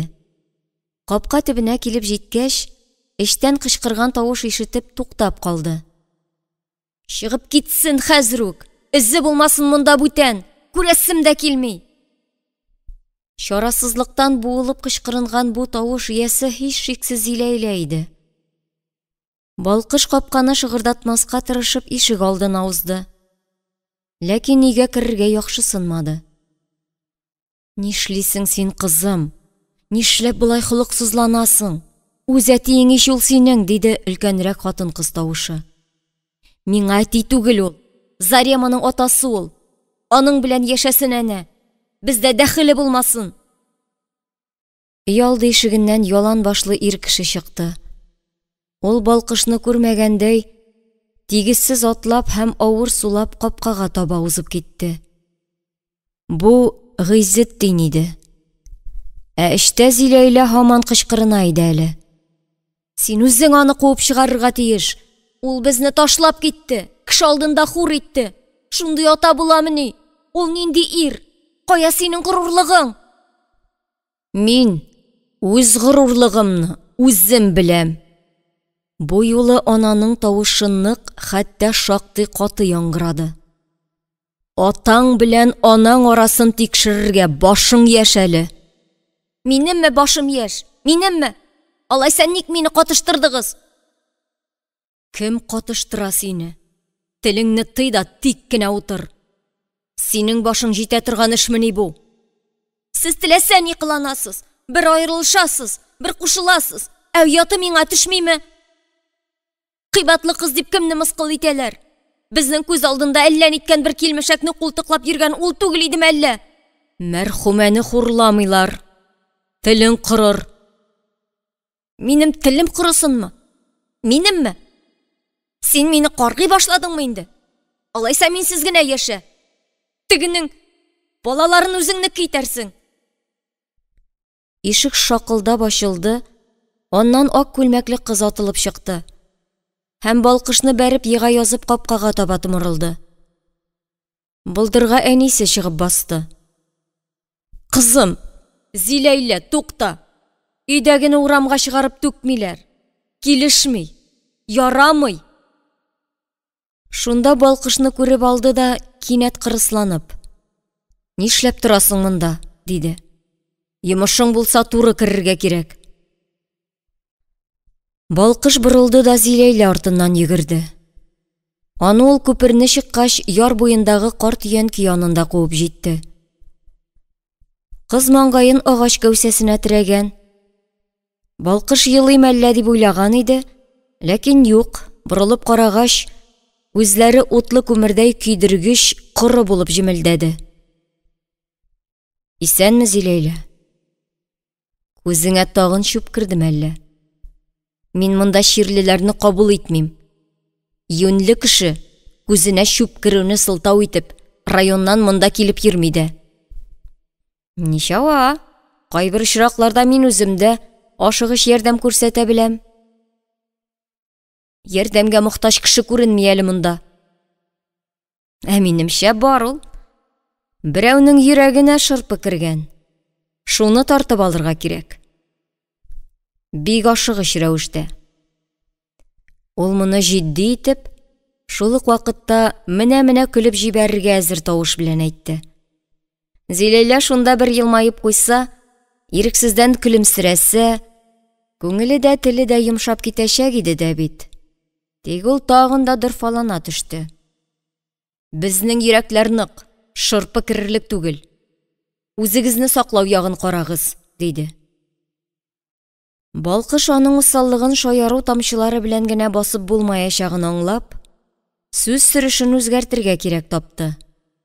Кызга якын ук килеп, иң башы өстеннән кулын сузып, өянке кәүсәсенә таянды. Һәм йөзен йөзгә якын ук китереп: "Син нәрсә, өйрәтелмәгән тай шикелле тоякларыңны булгап чабасың. Берәүне бер якка тибеп очырдың, икенчесен икенче якка. Хәзер инде мине бәреп ягасың киләме?" Кыз иелеп аның култык астыннан читкә чыкты. Ләкин китеп бармады, баскан килеш калды. "Читтән карап торган кешегә сөйләве ансат ул", диде.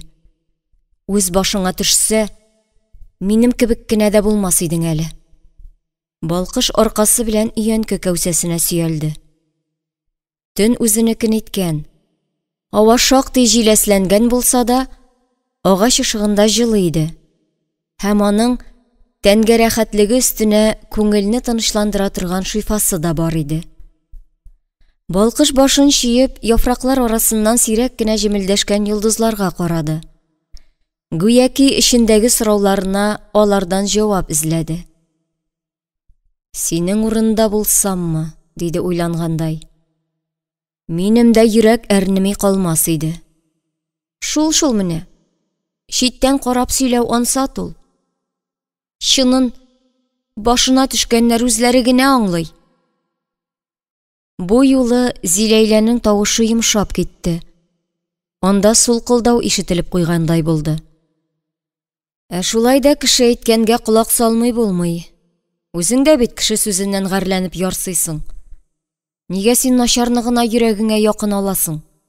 Яхшыны тыңларга теләмисең. Күп тыңлаган инде. Нишләп син әтиең белән әниеңә шул хәтле каты бәреләсең? Әгәр алар бергә булырга телиләр икән, моның ни гаебе бар? Караңгыда кызның йөзе күренми. Әмма соңгы сүзләр аңа китереп ургандай тәэсир итте булса кирәк. Ул куллары белән битен каплап, башын читкә борды да сулкылдау аша: "Әгәр сине атаң ташлап китсә, әгәр кемнәрнең атасы булып йөрсә, аннары яңа хатыны үлгәч, башка барыр җире калмагач кына кире кайтса, аңа бит без яшь хатыныннан туган балаларын карап үстерү өчен генә кирәк. Ирләр алар үзләренә кирәкне генә карый. Син үзең дә шундыйдыр әле." Балкыш аның үзек-төтек сүзләрен сабыр гына тыңлап торды да, якынрак килеп, иңнәреннән тотып алды. "Син мәктәпне кайчан тәмамлыйсың әле?" "1 ел калды." "Аннары нишләреңне уйладыңмы соң?" "Медучилищега." "Әниең кебек фельдшер буласың килә димәк." "Аннары институтка керергә тырышачакмын." "Менә күрдеңме?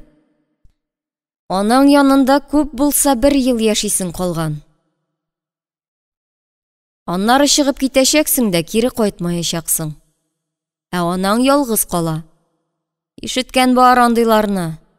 Тол калган я аерылган аналарының яңадан тормыш коруына теш тырнак белән каршы торалар. Үсеп китеп канат яргач, ай күрде, кояш алды була. Китеп баралар да юкка чыгалар. Аналары картаймыш көнендә ялгыз кала. Балаларының нурлы йөзен бер күрергә зар интизар булып яшиләр мискеннәр.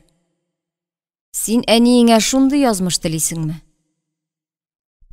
Зиләйләнең сулышы ишетелми башлады. Егетнең сүзләре аның башын эшләтә башлаган иде күрәсең. Әниең акыллы синең. Дөнья бәясе кеше дип дәвам итте Балкыш. Үз кадерен үзе белми. Горурлыгын җуйган ул. Ул синең әтиеңне ярата күрәсең. Кызганадыр да. Кешенең хәлен аңлау горурлыкны төшерә димени. Бигрәк тә яраткан кешеңне кызгану. Балкыш кызны үзенә якынрак тартып күкрәгенә кысты. Әгәр син әниең кебек булсаң, әгәр без дус булсак, мин Балкыш дулкынлануыннан сүз таба алмый торды. Мин сиңа үземә ышангандай ышаныр идем, диде. Арабызга кир кунмас иде. Зиләйлә аның кочагыннан аска таба балыктай шуып чыкты да, сынын турайтып: Нинди безнең ара? Ни булсын безнең арада? Мин бер кайчанда егетләргә ышанмаячакмын. Мин беләсеңме кем булам? Фидая Госмановнадан ким булмаячакмын. Менә күрерсең. Үземнең кабинетым булачак, машинам, аның шоферы булачак, диде. Зиләйлә үчекләп, үртәп, шул ук вакытта әрнеп ярсып көлеп җибәрде. Яратам дигән булып, башка берәүгә баш бирергә юләрме әллә мин? Ул ташлап киткәч, рисвай булып йөрергәме әллә тагын? Балкыш аның каршында әйтер сүз таба алмый, хайран калып басып торды.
Мәдинә Маликова. Фидая. 38-нче бүлек.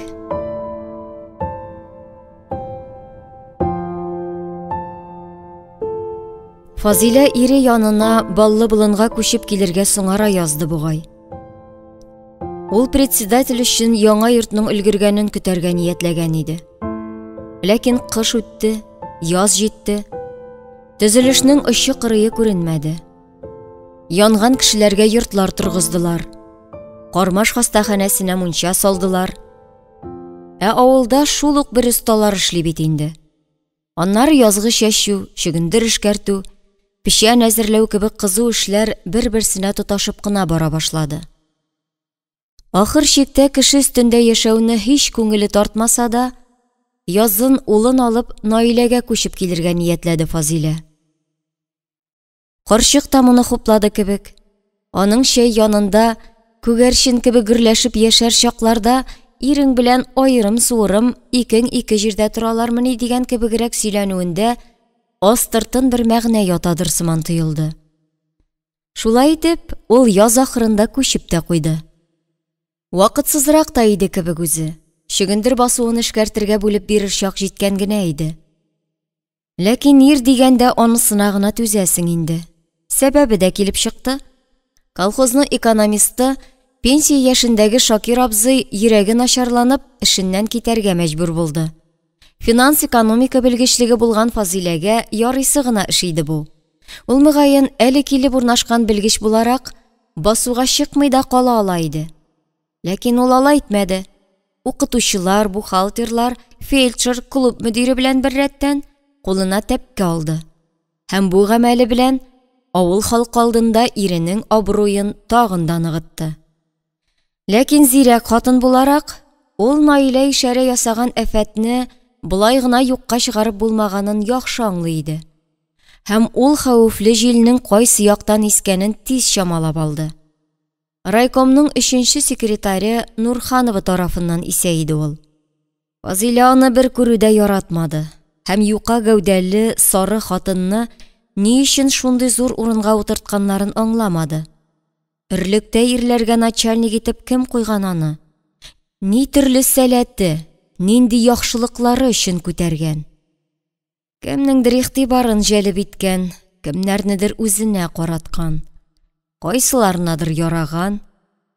Нәфес торган сайын кытыра, хәзер инде ирләрнең асылларын үзе сайларга да күп сорамас. Сабан туенда Давытка карагач йөзе үзгәреп китүен генә күрсин аның. Фазиләгә башка көнче хатыннар кебек, иренең кесәләрен актаруның да, артыннан шымчылык итүнең дә, кеше гайбәтен җыеп йөрүнең дә кирәге юк. Гаиләсенең иминлеген кайгырта белгән хатынның иң зур коралы сизгер күңел. Ул иренең һәм аның тирәсендә еш әйләнгән хатыннарның адымыннан, сулышыннан, бер кирпек сирпүеннән хәлне сизеп алырга тиеш. Тегеләрнең күңелендә борынлап килгән хисләрнең яралгысын ук күрә белергә тиеш ул. Һәм шуннан җитди нәтиҗә чыгарып, чарасына керешергә. Бу очракта Фазилә чыгарган нәтиҗәләр бик тә җитди иде. Дөрес, Нурханованың Гаяровка күзе төшкән дигән сүз халык теленә кермәгән. Аларның начар даны чыкмаган әле. Әмма дан чыккач соң була шул инде ул.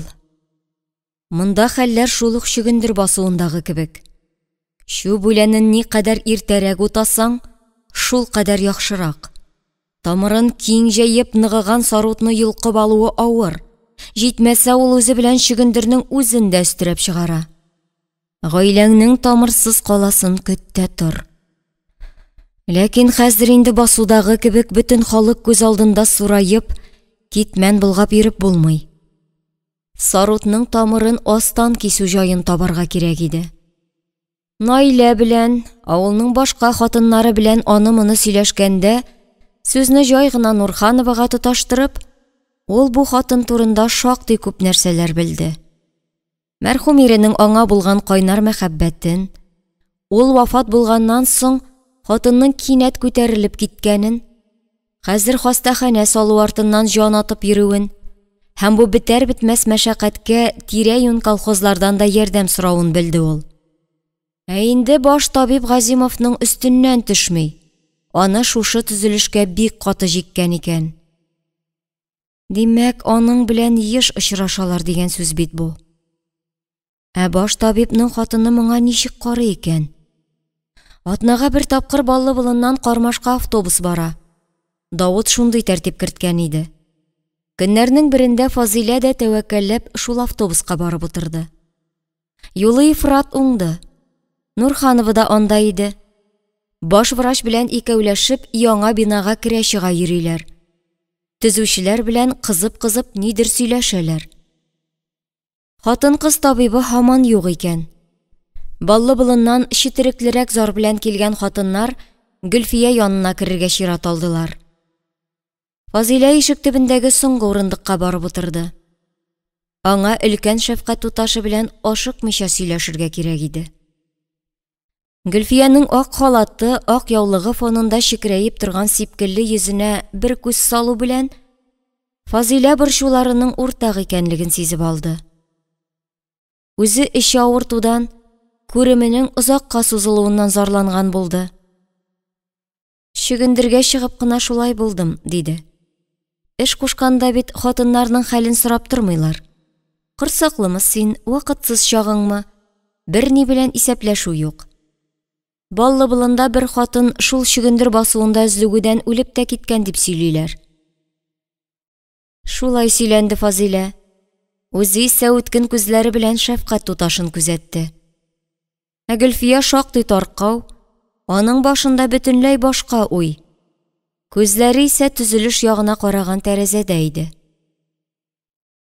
Хатын кызның хәленә керә белүче юк инде бездә, дип дәвам итте Фазилә. Җитәкчеләр барысы да ир-ат бит. Хатын-кызлардан берәрсе югары күтәрелсә дә, шул ир-ат кубызына биергә мәҗбүрдер инде. Кая китсеннәр? Янында ире булмаса бигрәк тә. Начальникның да бар җаны. Тәрәзәгә ян белән утырган Гөлфиянең башы исә һаман тәрәзәгә борылган. Күз карашы яңа бинаның ишеге төбендә кызып-кызып сөйләшеп торган 3 кешегә, бер төзүче һәм Фидая белән Билалга төбәлгән иде. Фазилә бу хатынның күңелендә нинди хисләр айкалганын аңлады. Сүзен шул көйгә салды. Мондый төзелеш кебек зур эшләр кузгалгач, төрле хәлләр була шул инде ул, диде. Бер бәхәсләшәләр, бер килешәләр, җае чыкканда сөешәләр. Дөнья шулай корылган. Гөлфия таркау аны диккать белән тыңламый да иде кебек. Әмма соңгы сүзләрдән бите алланып чыкты. Сипкелләре тоныкланды. Яшьлеге узгач та мондый сөйкемле сипкелләрен саклаган хатыннар бигрәк бер катлы була шулалар. Менә ул күк күзләрен Фазиләгә төбәде дә: "Сине карыйммы соң?" диде. "Күренәсең киләме? Бар әнә. Шишендә ят", дип, ялтыравык тимер ятак тарафына ишарәләде. "Син миңа эч авыртканнан берәр дару гына бир. Үтмәсә тагын килермен. Монда килүдән мәгънә юк, Суташка гинекологка барырга кирәк." Фазилә рәхмәт әйтеп урыныннан кузгалды. Ул максатына ирешкән, шик көнләшү сарутының орлыгын бу сипкелле сөйкемле хатынның күңеленә салган иде инде. Сугаруын исә Нурханова үзе эшләр.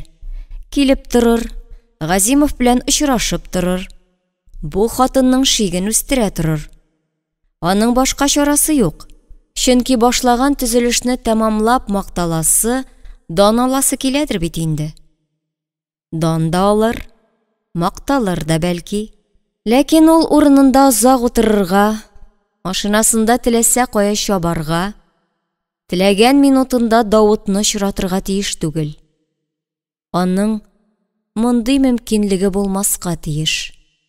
Димәк, аны бу урыныннан очыртып төшерергә кирәк. Фазилә моны эшләячәк иде. Тик үз куллары белән түгел, башка куллар белән.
Мәдинә Маликова.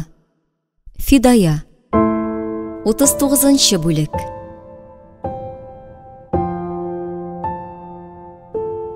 Ах, бу күңел дигәнең, ник тынгы белми икән дә, ник һаман үзгәреп әледән-әле җилләп давыллап тора икән.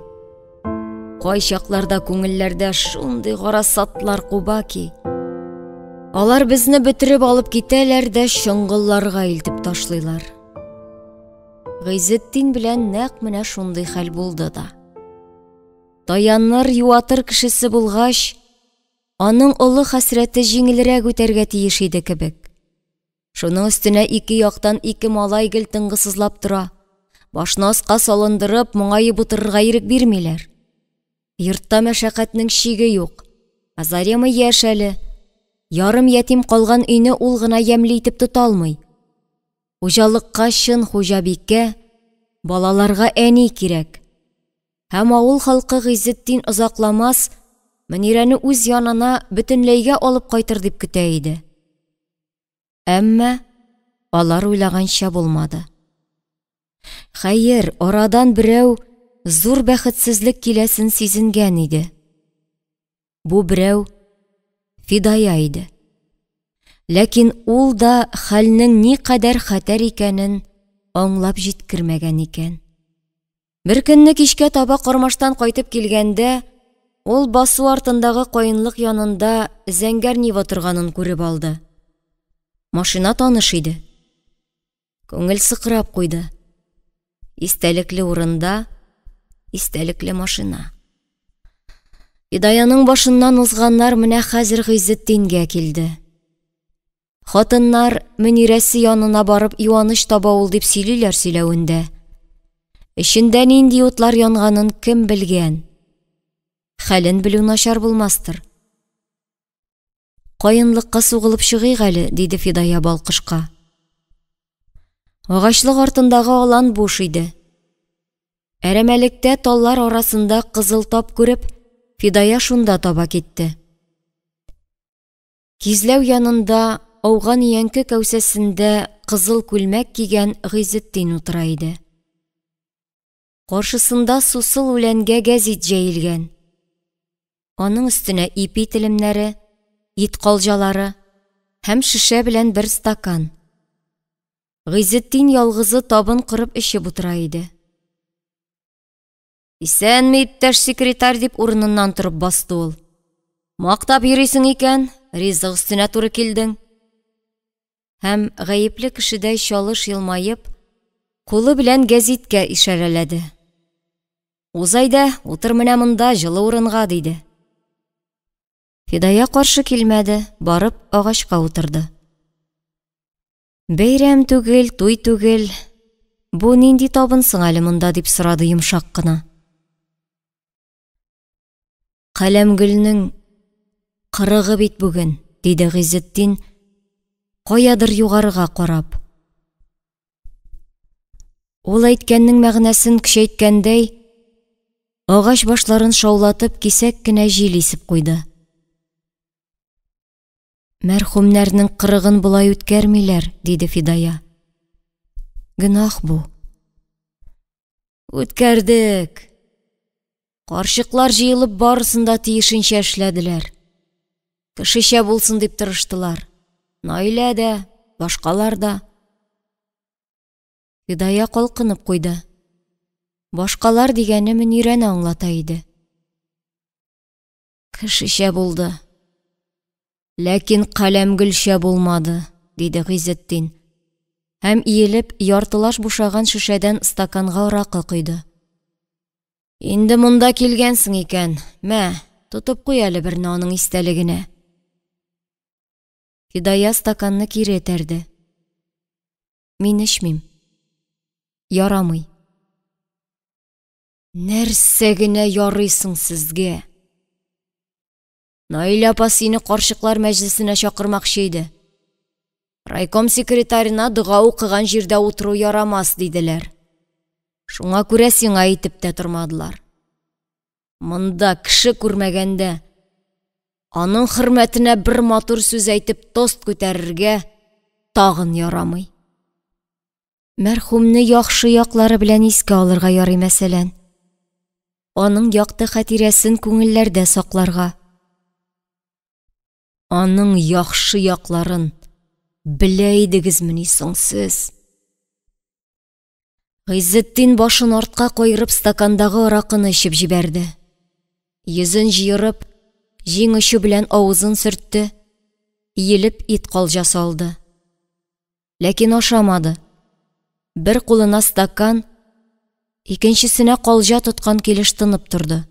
Аннары кулындагы әйберләрне кире газетага куйды да, янкы ябалдашларына карап үз алдына сөйләнгәндәй: «Бер мин белә идем аның нинди икәнен. Юк андый башка бүтән», диде. «Алашалар арасына килеп эләккән тай кебек иде ул. Йөгәнне дә, тәртәне дә белмәгән. Ирекле, Далаларны иңләп буйлап чабар өчен туган тай иде ул.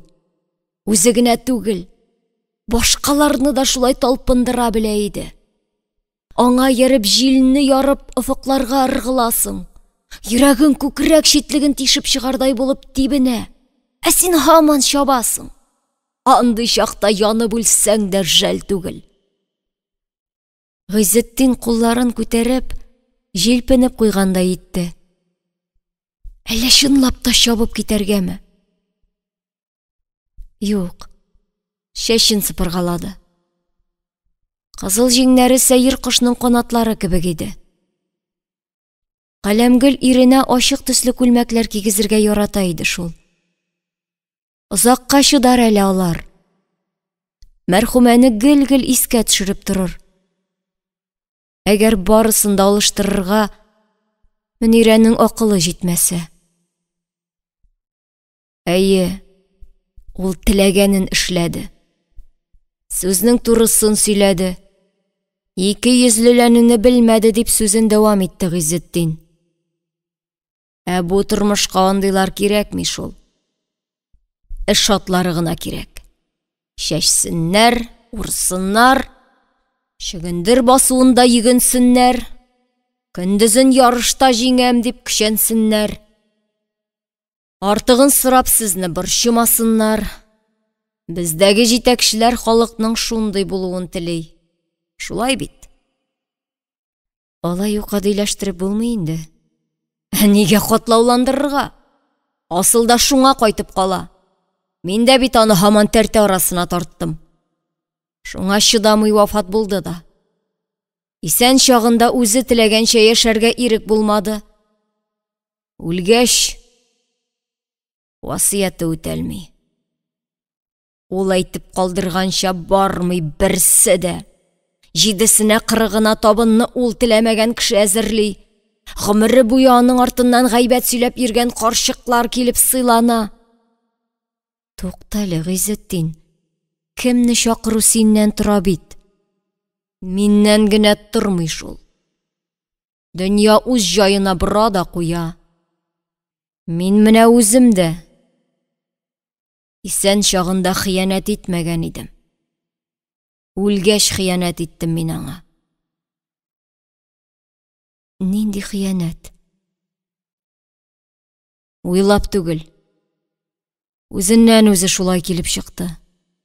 Кеше малай бик каты чирләп китте. Үлә дип торабыз. Төн уртасында минутында кемне табасың? Мөнирәгә барып йыгылдык.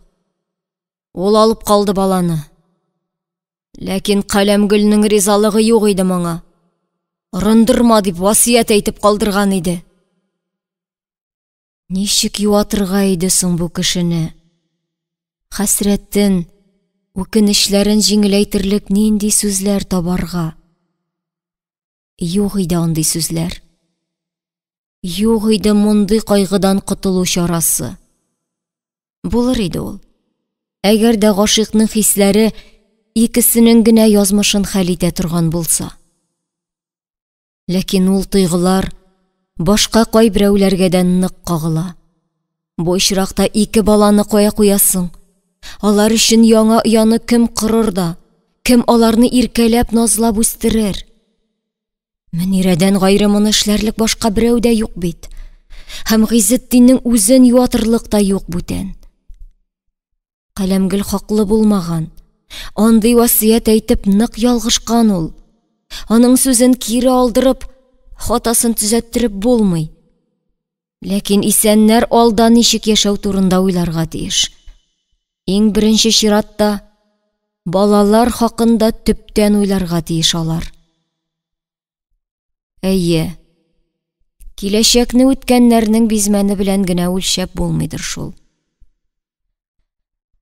Ширле кеше гел акыллы сүз генә сөйләп тора ала микән, диде Фидая. Менә хәзер күрсә белсә, иң элек балаларын уйлар иде. Дөрес эшлисең дияр иде мөгаен. Шулай түгелмени? Ә Мөнирә, сез дигәнчә яши торган бер адәм баласы инде ул. Көтүдәге бер мал. Кичен кирип ышыкланырга абзар, Улагында сылы булса шул җиткән аңа. Ә көндезен нинди арбага җиксәң дә карусыз гына тарта да тарта. Ашынып яшәү юк. Җылысы бар. Уты юк. Абзары бар. Даласы юк. Ә миңа кысан. Тыным кысыла. Һәм ул үрелеп стаканга тагын аракы салды. Фидая аның җиңеннән тартты. Җыеп ал әле син, Гыйзетдин абый, бу ризыкларны, гәзитне. Әйдә, кайтыйк. Улларың көтәдер анда. Улларың дигәнне ишеткәч, Гыйзетдин туктап калды. Мин сине машина янында көтәрмен, диде Фидая. Һәм узып барышлый, тайып киткәндә итеп, шешәне тибеп аударды да, тал тармакларын аралап, алан ачыклыгына чыкты. Ниваның ишеген ачып карады. Руль астында эленеп торган ачкычларны күреп алды да, әрәмәдән чыгып килгән Гыйзетдингә: "Сиңа бу хәлдә рульгә утырырга ярамый", диде. "Әйдә, кайтарып куябыз. Машинаңны берәрсе килеп алыр. Я булмаса, хәзер балкыш әйләнеп килер дә кайтарып куяр." Ләкин Гыйзетдин риза булмады. Ачкыч өчен бәхәсләшеп алдылар. Салган кеше белән әрепләшүнең мәгънәсезлеген тойган Фидая машинага кирип утырды. "Кузгал", диде балкышка. "Тәпи-тәпи кайтыр әле. Авыл монда гына." Ләкин алар ерак китә алмадылар. Арттан кычкырган тавыш ишетелде. Гыйзетдин машинасы янында шешә булгап тора иде. "Запас белән йөри икән", диде балкыш. Олы юлга күтәрелеп, авылга таба борылгач, уң яктагы борчак басуында туктап калган комбайн янында таныш сын күзгә чалынды. Менә бит, күреп китәргә сылтау да бар. Гыйзетдиннең ачкычларын колхоз җитәкчесенә бирергә кирәк. Фидая машинадан төште дә комбайнга таба китте. Давыт та, Әхсән дә шунда тузанга баткан комбайнчылар белән сөйләшеп торалар иде. Фидаяның Гыйзетдин турында әйткәннәрен ис китми генә тыңладылар. "Уттай эш өсте дип тормый кеше", диде Давыт, карашын читкә борып. Хатынының кырыгын сылтау итеп, бүген тагын эшкә чыкмады. Ачкычларны чалбар кесәсенә салып куйды да, "Үзе килеп алыр әле, әллә кая китмәс", диде. Алар борчак урынның барышы, силос салу, карчыкларны кычыткан себеркеләре бәйләүгә күндерү турында сөйләшеп алдылар. Фидая кире юлга чыгып машинасына утырган гына иде, яннарыннан вышт итеп зәңгәр Нива узып китте. "Ничек кабызган ул аны?" дип сорады Фидая балкыштан. "Аның ише тимер кортына чутмыни ул. Ярты сәгать азапланса, ул синең тырмаңны да үз йөрешләйтә." Фидаяның күңелен шом басты. Хәерлегә булмас бу. Юньлегә булмас. Бу шомлану һаман күңелне борчып торды. Кешен кайтып, өй мәшәкатьләреннән бушагач, көчәеп киткәндәй булды. Һәм Фидая баллы болынга шылтыратты. Булай гына алды ул трубканы. Вакыт соң җавап булырга тиеш тә түгел иде. Әмма ни хикмәттер, Давыт үз бүлмәсендә булып чыкты. Аның тавышын ишеткәч, Фидая каушап китте. Телефон чыбыгының теге башында да дулкынлану сизелде шикелле. "Гыйзетдин өендә булырга тиеш", диде Давыт. Машинасы капка төбендә тора иде. Гомумән кисезләнде әле ул кеше. Кайгылы вакыты дип сүз әйтергә намуссынып йөрибез йөрүендә, эшләми яшәп булмый бит. Тәртипкә чакырырга туры килер ул абзыйны. Фидая йомшак кына Давытка каршы төште. Кешенең хәленә керә белергә кирәк. Мәрхүмәнең кырыгы Гыйзетдиннең күңеленә ятышлырак үткән булса, бәлки шуннан үзенә юаныч табар иде. Әллә соң Каләмгөлне үзебезчә искә алыйк микән? Әйтик, аның истәлегенә багышлап, матур гына бер кичә үткәреп алырга булыр иде. Ул яраткан җырларны җырларга, ул куйган биюләрне биергә. Ләкин бу тәкъдим Давытны рухландырмады. Утта еш өстендә аның ише белән кем шөгыльләнсен? Күңелле кичәләр оештыру өчен Каләмгөл үзе кирәк бит. Сүз шуның белән өзелде. Фидаяның йөрәк тибеше генә колакка бәреп торды. Телефон чыбыгының теге очына да барып иреште инде әллә. Аның тагы ниләрдер әйтәсе, араны тимер чыбык тоташтырган минутларны озынайтасы килә иде. Давыт та нәрсәдер көтә иде кебек. Соңгы вакытта күңелдә тулып торган хисләр кинәт ташып чыкты. Ах, Гыйзетдин әйткәнчә, Каләмгөл кебек ирекле булсаң иде дә. Бер нигә карамый, тымырылып чабып китсәң иде. Ләкин кая чабасың? Йөгерепләр генә барыр идең дә кычагына кереп сеңәр идең. Ләкин безнең хисләр кузгаткан давыл башка берәүләр өстенә дә килә шул. Я шифалы яңгыр булып, я аяусыз боз булып. Фидаяның өстенә дә шундый боз яумадымы ни? Юк, боз гына түгел. Сасылайла булып ишелде аның өстенә башка берәүнең хисләре. Һәм аны тазара алмаслык итеп пычратты. Бу минутларда тимер чыбыкның аргы башында тигезсез сулаган, бик якын, бик газиз кешегә орынырга хокукы юк иде инде хәзер Фидаяның. Гәрчә аның пары якты дөньядан киткәндә бер нинди васыят әйтеп калдырмаган булса да, Фидая чын күңелдән бирелеп, башка берәүнеке була алмаячак иде.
Мәдинә Маликова.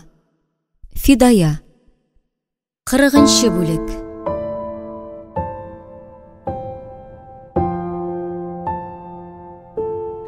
Наилә юкка итмәгән. Фидаяның шомлануы юкка булмаган икән. Бер атнадан Гыйзетдин кичке якта Суташтан чыгып барганда, машинасы белән күпердән төшеп һәлак булды. Мәрхүмне җирләгәндә дә, 3-7-сен уздырганда, хатыннар пышын-пышын бер үк сүзне сөйләделәр. Чын сихерче булган икән бу Каләмгөл диделәр. Ирен барыбер көндәшенә бирмәде, барыбер үз янына алды. Әгәр шунда Гыйзетдин аның васыятен тотып, башкага өйләнсә, мөгаен яшәр иде әле.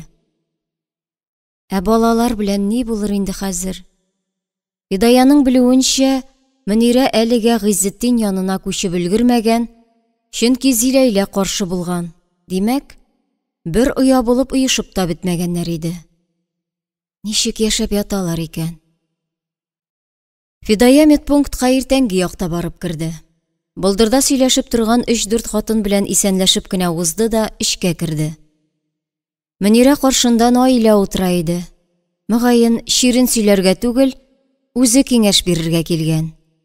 Фидая керүгә, мин бүтән чакта керермен, сез монда сөйләшегез дип, җәһәт кенә чыгып китте. Кай җирең авырта диде моңсугына елмаеп Мөнирә. Ә Фидая аның күз яшьләре кипмидер дип уйлаган иде. Синең хәлеңне белергә килдем әле. Мөнирә карашын аска төшерде дә башын чайкап куйды. Бөтенесе шулай дип килә. Урын өстендә ятмыйм ла мин. Ә хәлне үзең беләсең. Синең дә башыңнан узган. Фидая ни әйтергә белми аптырабрак калды. Башына олы хәсрәт төшкән кешенең күңелендә гадәттә бүтәннәрнең гәменә урын калмый. Ә бу хатын күңеленә күпне сыйдыра шул. Бәхетеңне бер югалткач, яңадан табармын димә икән, диде бераз тынып торгач Мөнирә, ак бармаклар арасында очу атылган ампулыны бетереп. Ә мин таптым дип уйлаган идем. Ышанасыңмы? Ул кире кайткач, мин үземне яшь чагымдагыдан 1000 мәртәбә бәхетлерәк тойдым. Ул башын күтәреп, сәер ялтыраган күк күзләренең карашын Фидаяга төбәде. Көндезләрен күреп туймадым. Төннәрен башымны аның беләгеннән алмадым. Һаман шулай булыр дип уйлаган идем. Аның күңеле сынык иде, билгеле. Тик сөюем белән дәвалармын, терелтермен дигән идем. Әмма хисләремнең шифасы тимәде. Ник алай икән ул Фидая? Йөрәктә шундый хисләр кайный. Таулар күчерерсең кебек. Әмма бер нәрсәне дә үзгәртә алмыйсың. Фидаяның күз алдына аермачык булып Гыйззетдин белән әрәмәлектә булган соңгы очрашу җанланды. Әллә сөйләргә микән? Юк, ярамас. Аңлап булмый шул аны, диде Фидая. Мин дә бик күп уйладым. Бер карасаң, хисләр бөтен тормышны әйләндереп сала. Икенче карасаң, йөрәкне генә яндырып көл итә. Мөнирә торып басты да шигүле пәрдәне төзәткәләгәндә итеп, гөлләр аша үрелеп, урам якка карады. Аның ак йөзендә нәрсәдер көтү, яшерен өмет чагылгандай булды. Әмма урам буш иде. Балалар кайдасың әле, дип сорады Фидая. Бакчада. Келгән кешеләрне кабул итәм, аннары икесенең өенә барып укол ясыйсым бар. Шул уңайдан Өлфәтне алып та кайтырмын дип торам. Бәләкәй бит әле. Бакча тәрбиясе генә җитмәс дип куркам. Ә Зиләйлә? Зиләйлә кармашта әбисендә әле. Зарема? Зарема клубта, төшкә кайта. Син соң һаман монда яшисеңме әле? Күчеп беттем дияргә була инде, диде Мөнирә. Семья зур бит. 4 бала белән монда ничек тыгылып ятасың? Фидая балаларны кая куярбыз икән дигән сорауны бирергә соңарганын аңлады. Мөнирә һәммәсендә үзе хәл иткән иде инде, күрәсең. Ул көндәшенең балаларын үз өстенә ала, кызына каршы килеп. Фидая Зиләйлә ничек соң дип сорамый булдыра алмады. Яшь бит әле, аңлап җиткерми. Яши аңлар әле. Аның туганнары бит алар. Ә туганнар кирәк. Аларсыз яшәү читен. Әллә соң Зареманы берәр кая урнаштырырга микән? Кая чыгарып җибәрәсең инде аны? Алла ярыбы бит ул. Гыйззетдин аны үзенеке кебек күрде. Бер генә ел укыйсы калган. Аннары Культ просвет училищега керер. Түзәрбез бер елга. 2 фатирыбыз бар менә. Мөнирә бераз тынып торды да, әлдә ярый алар бар. Ничек түзәр идең, дип куйды. Фидая аның халат астында иңебрәк калган җилкәләренә, колак турында яулыгы астыннан тырпаеп чыккан чәчләренә, очлаебрак киткән борынына карады да, әле дә ярый бу дөньяда синең кебекләр бар, дип уйлады. Югыйсә ничек яшәр идек тә? Нинди булыр идек без? Мөнирәне кочаклап аласы, рәхмәт әйтәсе килә иде. Ләкин ул тыелды. Чөнки мондый хәлдә 3 ятимне үз канаты астына алу бу хатын өчен бик табигый гамәл. Һәм ул мактау да, рәхмәт тә көтми иде. Алар яныннан чыкканда Фидая бу гаиләне гел кайгыртып торырга кирәк булыр. Моны Даутның колагына киртләп куярмын әле, дип уйлады.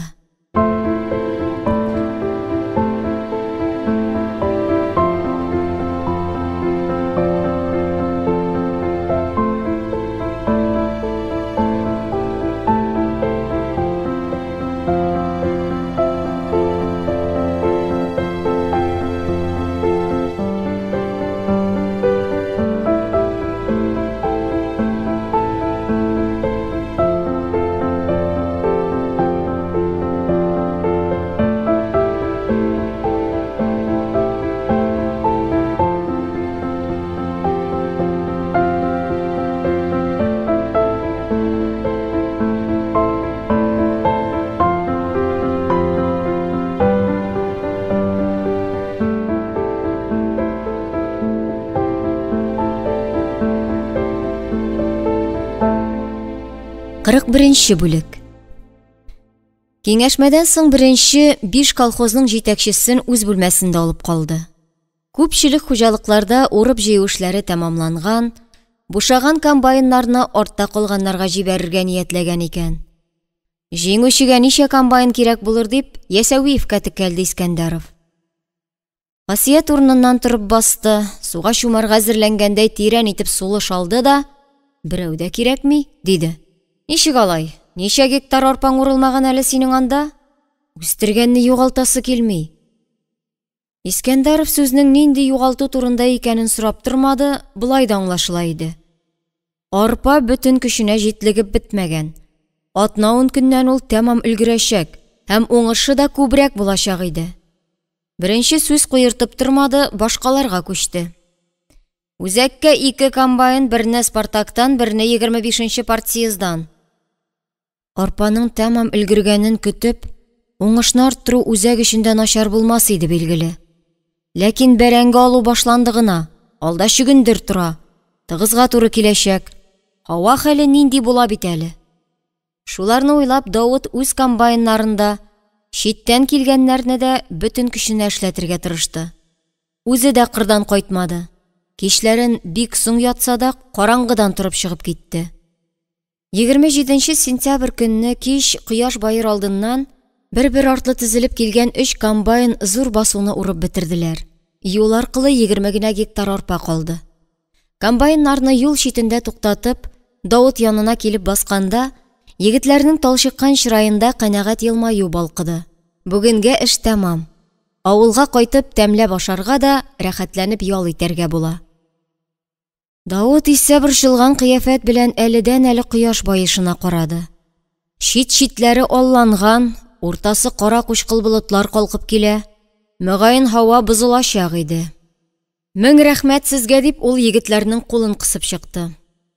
Комбайнчылар Давытның уазигыннан зур гына тиен күтәреп чыккан ак яулыклы апага сәерсенеп карадылар. «Бик тәмле итеп итле бәрәңге пешерде сезгә Наилә апагыз», диде Давыт. «Хәзер ашап бераз хәл алыгыз да, теге басуны да бетереп куйыйк инде». Моны ишеткәч, егетләрнең чырае сытылып китте. Хәтта Сидоровка Николаеның да сары кашлары җыерылды. Ул арада Наилә апа чирәмгә шакмаклы ашъяулыгын җәеп, уртасына термос китереп утыртты. Егетләр төкерекләрен йотып куйдылар, тамак кипкән иде. «Килегез, утырыгыз, суынганчы ашап алыгыз. Тамагыгыз ачкандыр, бик күп эшләгәнсез бит», дип сөйләнде Наилә. Каршы әйтергә, бәлки, аты юлы белән сүгенергә дип ачылган авызлар йомылды. Авыл кешесе басуга китергән ризыкның кадерен белә шул. Табын тирәсенә урнашкач, авызлар тагын тиз генә бушамады. Председатель дә янәшә утыра, бик тәмләп ашый. Уртак табыннан ризык җыю күңелдәге ризасызлык хисендә керенләп киметте. Бераз тамак ялгап алгач, күңел хушланып китте. Көн батыш якта кабарынган болытларның куерып, көннең тиз караңгылануына егетләр үзләре дә игътибар иттеләр. Давыт үзенең борчуын ипләп кенә аңлатты. Монысы өчен икеләтә түләнер дип тә өстәде. Кешене үзе теләмәгән, күңеле тартмаган эшкә тарту бик авыр. Тик бу очракта Давыт арыган-талган егетләрнең күңеленә ачкыч таба алды. Тирән итеп сулыш алдылар да тәвәккәлләп кузгалдылар. Дөм караңгылыкны йырып, комбайннарның фарлары кабынды. Давыт беренче булып баскан Николайның комбайны каршына яктылыкка чыгып басты да, юл күрсәтеп, алдан үзе атлап китте. Ниндидер бер ашкыну, дәрт биләп алган иде бу басудагы кешеләрне. Көн буе эшләгәннән соң кайтып китсәләр дә була иде. Ләкин алар менә тагын кузгалдылар. Аларны һич кем мәҗбүр итмәгән, басым ясамаган иде. Алар үз ихтиярлары белән, ирекле кешеләр булып, бу сәгатьләрдә шушы җирнең байлык-муллыкның хуҗалары икәнлекләрен тоеп кузгалдылар. Шушы иркенлекне, ирекне тою, хезмәтенең зурлыгын аңлау аларны нык рухландырган иде. Игенченең хезмәте авыр, ләкин аның менә шушындый зур җиңүгә тиң вакытлары, кешене бәхетле иткән чаклары була. Бу көнне Давыт та, комбайнчылар да шушы халәтне кичерде. Төн уртасы узгач, басуны урып бетерделәр. Комбайннарны туктатып, утларны сүндергәч, төннең караңгылыгы күзне буды. Кызган битләргә кисәк-кисәк дымлы җил бәрде. Әмма барысының да күңеле якты иде. Алар үзләрен зур итеп, кудрәтле итеп тойдылар. Урып җыю фронты дигән сүзләр шапырыну, арттырып җибәрү кебек тоелса да, аның менә шушындый җиңү куанышы китергән чаклары була. Иртә сүлпән килде, чөнки пыскып яңгыр сибәли иде инде. Узакка килгән, утырып ява торган яңгыр иде бу. Дауыт нәрәт биреп кайтты да йокларга ятты. Аннары көн гадәти мәшәкатьләр белән уралып үтте. Ә күңел куаныч, үзенә бер очыну белән мөлдерәмә тулы иде. Ул чыннан да җиңде. Акылы, тырышлыгы белән җиңде. Сизгерлеге белән дә. Көннәр бозыласында чамалады. Комбайнчыларга да сүзен үткәрде. Төнге кырда гаҗәеп рәхәтлектә кичерде. Бу якты хисләрне кем беләндер бүлешәсе килә иде аның. Эштән арыган ирләрне тагын эшкә керешергә ничек үгетләгәнен, төн карасын ярган фараларны, тынлыкны бозган гөрелтене, орлыкның шаулап бункерларга коелганын. Кичкә таба түзмәде. Машина руленә үзе утырды да суташка китте. Дауытның аны күрәсе килә. Шул ук вакытта курка да иде. Соңгы вакытта Фидая үзгәрде. Бик нык үзгәрде. Кырау тиеп киткән гөлне хәтерләтә кебек. Аңа нидер булды. Менә хәзер Дауытның күңелен эчкәргән чакта ул да бәлки ачылып китәр. Сирен ачар. Дауыт аны юатыр. Моңнарын таратыр иде. Әмма күңел сизә. Фидая үзенең шатлык кайгыларын аның белән уртаклашырга теләми. Нәрсәдер тыя. Хәер. Очрашырлармы әле алар бүген? Нишләп әле райкомның 3нче секретаре кичке 6дан соң бүлмәсендә утырсын? Дауытның киләсен белмилә ул. Кармашта ук түгел микән?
Мәдинә Маликова.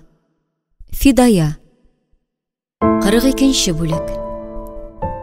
Ул көнне кичкә таба Кармаш юлында Фидаяның УАЗиге белән Рәсимә Фәләхованың яшел Жигулие кара каршы очраштылар. Бер-береңне күрмәгәндәй вышт итеп узып китеп булмый. Туктадылар, машиналардан төштеләр. Рәсимәнең капюшонлы курткасы нык чыланган, резин итекләре пычранган иде. Рульдә булар белән җайсыз түгелме дип сорады Фидая аның аягына ымлап. Күптән күнеккән инде, алдагы көндә моннан озынрак кунычлысын кияргә дә туры килмәгәй әле. Һәм Рәсимә башын күтәреп күксел болыт пәрдәсенә карады. Басудан кайтып киләм. Комбайннар созга батып ята анда диде. Шушылайрак явып торса, кар төшкәнче кузгатып булмас. Озакка бармаса әле, бәлки туктар, диде Фидая аны юатасы килеп. Туктарга охшамаган әле бу. 3нче елны да шушылай булган иде. Безнең хасият арпаны өлгерсен дип сынга калдырды. Ул көтеп торган арада яңгыр кыярга тотынды. Ай буе туктамады. Ниләр генә кыланмадык. Басуны йорт сайын кишәрлекләп бүлеп бирдек. Җыйганның 10%-ын үзләренә бирергә вәгъдә иттек. Бөтен халык белән бергәләп чалгы белән чаптык. Тездән сазга бата-бата. Син дә чаптыңмы ни? Чапмый кая барасың? Иң алдан Хәсият үзе чалгы булгап йөрде. Бигрәк уңган җитәкче икән. Уңган җитәкче үзе эшләми ул, башкаларны эшләтә. Инде дә үзәгенә үтмәгән икән. Комбайннар бирәбез дип торганда алмаган бит, ахмак. Ирләрдә тавык миедә юк Фидая. Аларның бер сүзенә дә ышанырга ярамый. Ышанмый кая барасың, диде Фидая эчке уфтану белән. Аларсыз булмый. Кармаш больницасын мин бер үзем төзи алмыйм бит инде. Рәсимә иренен тешләп читкә карады. Мин әле сиңа әйтергә кыенсынып йөри идем, диде ничектер мәгънәле итеп. Үзең башлагач кына әйтүем. Төкер син ул больницага. Сиңа гына кирәкме әллә? Шул эшкә куелган кешеләре бар. Төзүсеннәр. Син кабинетыңда эш кушып кына утыр. Мин синең урыныңда булсаммы? Үзең басуда йөрисең бит әле. Фидая, колхоз белән райкомны чагыштырып буламы ни? Әгәр дә мин Хәсияткә баш булсаммы, тырпылдатмаста идем мин аны, авызында ачтырмас идем. Райкомнан күпме кирәк комбайнны кайрып алган булыр идем дә, бүгенге көндә әнә Гаяров кебек рәхәтләнеп йоклап ятар идем. Яки мунча кирип майлы коймага ашап утырыр идем. Мин баш түгел, шунысы харап итә. Синең урының зур бит. Чакырып китер дә приказ бир. Үтәмәсәләр, выговор шәпеп куй. Алар каршында җибеп торалар димени? Шуларның арбасына утыралар димени? Фидаяның бит очлары салкын яңгыр астында пешеп чыкты. Бу ни дигән сүз инде тагын? Әллә Рәсимәгә берәр гайбәт килеп ирешкәнме? Аның бу шиген раслагандай, ул Мирхуҗин ишеләр белән каберең якын булмасын дип өстәде Рәсимә. Кеше сүзен тыңлый торганмы ни ул? Әгәр ирләр безнең сүзгә колак сала торган булса, тормыш бөтенләй бүтәнчә булыр иде. Бу дөнья хатын-кызлар сыртында бара, эшләгән данын ирләр ала. Менә күрерсең, больницаны мин төзедем дип, Мирхуҗин түшен киереп йөриячәк. Сине искә алучы да булмас, белеп тор. Туктамый яуган яңгырга, сазга баткан комбайннарга бик кәефе кырылган иде Рәсимәнең.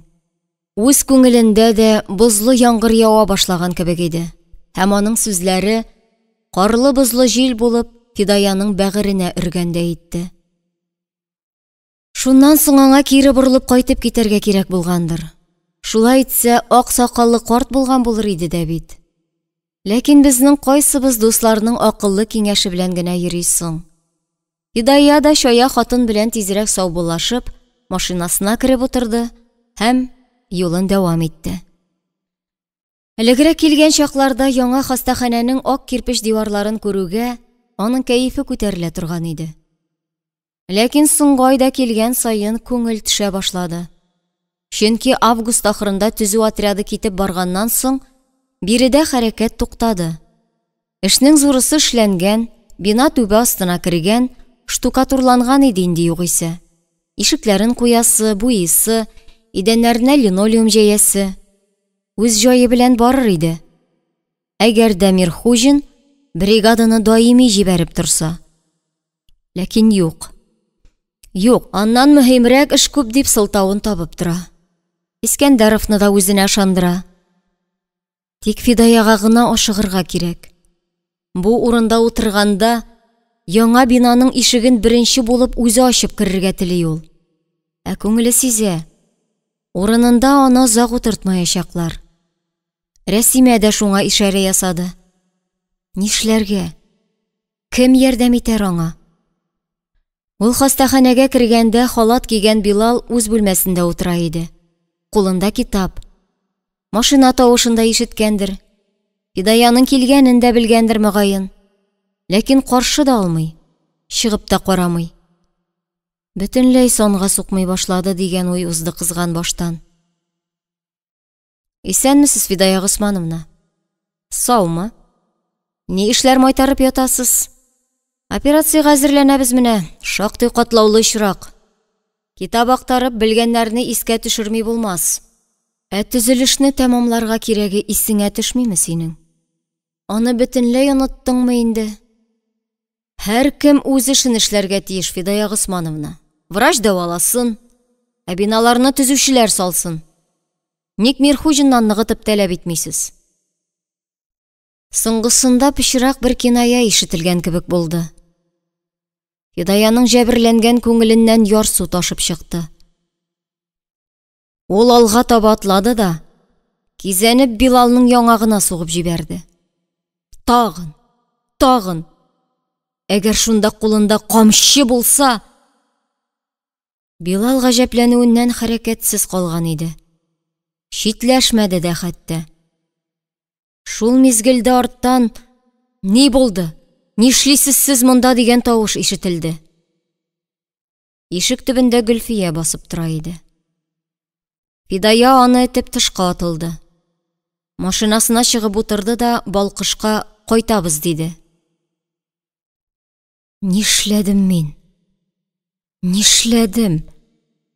Аның үз гомерендә бер мәртәбәдә кул күтәреп кешегә сукканы юк иде. Киноларда хатын кызның ир-атны яңаклаганын күрсә дә, гаҗәпләнү катыш чиркану хисе генә кичерә. Ир кеше моңа ничек түзеп тора? Нишләп ул хатынны селтәп атмый икән дип уйлый иде. Тавыска тиешле тукмау бөтенләй башка берәүнең яңагына төште. Кичен райкомга сугылып, ул бу юкмы дип белешеп чыксаң да ярый бит ул. Ләкин Фидая бу рәвешле гасабиланган хәлендә кеше күзенә күренеп йөрергә теләмәде. Туры өенә кайтты. Шәрифә карчык иркәгә китап укып утыра иде. Килене кайтуга кузгалып чыгып китә алмады. Фидая өстен алыштырып бер чынаяк чәй генә эчте дә, нишләргә белми әрле-бирле тулганды. Чыдарга кирәк иде. Әмма ул түзмәде, телефонга тотынды. Тауисның өенә шалтыратты. Әгәр син иртәгә кармашка бригада җибәрмәсәң, диде дә тукталып калды. Нишләтә ала ул бу бәндәне? Рәсимә әйткәнчә, каты шелтә бирдерергә дисәң, анысында 3нче секретарь үзе генә булдыра алмый. Беренченең шундый теләге кирәк. Тавис бераз көтеп торды да тыныч кына. Син миңа янамакчы буласыңмы әллә, Фидая Госмановна, диде. Куркыр дип уйлыйсыңмы әллә? Курка торган туннар күптән тузган инде безнең. Алдырсаң, мине яхшылык белән генә алдырып була. Шуны белеп тор. Шулай диде дә трубканы куйды. Шунда гына Фидая аңына килде. Ә бәлки, Тауис янәшәсендә хатыны тыңлап торгандыр. Урамда машина килеп туктаганы ишетелде. Фидая кеше бүлмәгә керде дә, утны яндырмый гына пәрдәне күтәреп карады. Каршы якта УАЗик тора. Аның каршына чыгып, берәү капотны ачкан иде. Танышсын. Ник син монда туктадың? Ярамый. Фидаяның күңелендә Каләмгөлнең күрәзәлек иткәндә әйткән сүзләре яңарды. Ул синең каршыңа килер. Синең күзләрең аны күреп туймас. Һәр күзәнәгең аңа омтылыр. Кулларың аңа сузылыр. Алар синең акылыңа буйсынмас. Фидая ихтыярсыздан борылды, аяклары ишеккә таба ашкынды. Шунда зал ягыннан әни дигән иркә тавыш ишетелде.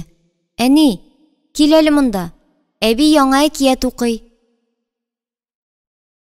Фидая сөртенгәндәй бусага янында тукталып калды. Күпмедер вакыттан соң колакны шаулатып, машинаның кузгалып киткәне ишетелде. Давыт туры гына кайтып китмәде. Күңел нидер көтә, нәрсәдер өмет итә иде. Каршы якта зур тәрәзәләре белән балкып торган ресторанга кереп утырды ул. Таныш белеш очрады, әңгәмә куерды. Күңелнең алгысавы басылып ук бетмәсә дә, зиһен ачылды. Иртәгесен иртүк авыл хуҗалыгы идарәсеннән Мөҗәһит Сәләхов шалтыратып, гаҗәпләнү катыш шелтә белдерде. Бір көн ішінде сауымны 400 литрға кеміткенсіз. Нешік алай келіп шықты ол, дейді. Кешке яқта председатель фермаға бармаған, малларны тиешінше ашатуны қайғыртып йөрмәгән. Менә шуннан килеп шыққан иде бу. Яңгырлар башлангач, бу мәсьәләдә айруша уяу булырга кирәк шул. Тормыш үз агымы белән бара. Һәм адәм балаларында үз җаена сала иде.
Мәдинә Маликова. Фидая. 43-нче бүлек.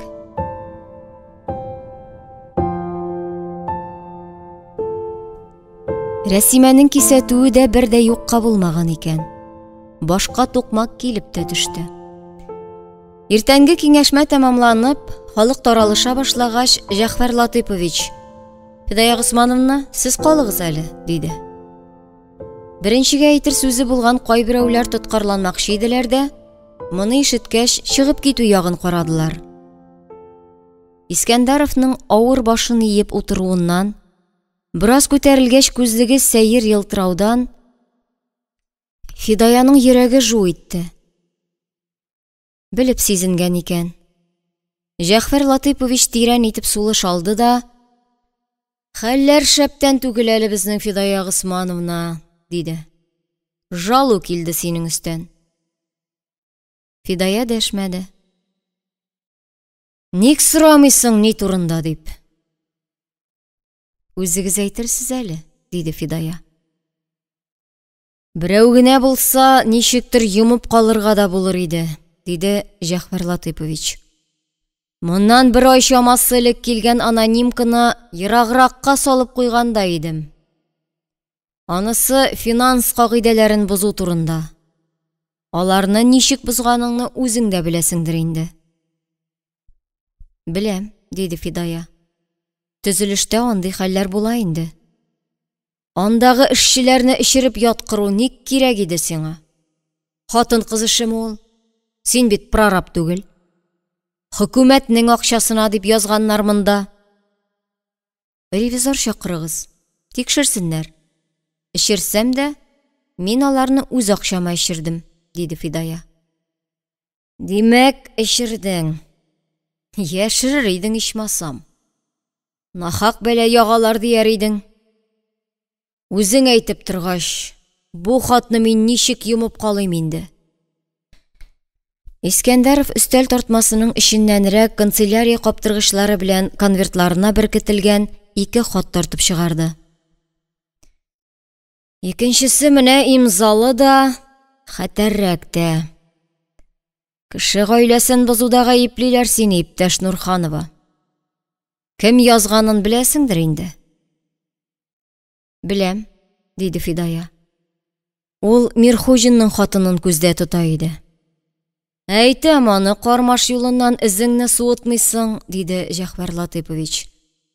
"Йөрәгең шул тарафка җилкенә икән. Ә мин сине чынлап торып төзелеш өчен янып йөрисең дип уйлаган идем тагын." Ул Билалны шундый дип кем уйлаган? Гөлфиясе бер тутамда үзеннән читкә җибәрми диләр бит югыйсә. "Билал белән Гөлфиянең ни катышы бар монда?" дип сорады Фидая аптырап. "Хатны кем язганын беләм дисең бит. Күңелең кемгә тартканын да беләсеңдер. Гөлфия язган синең өстән. Мә, уқы.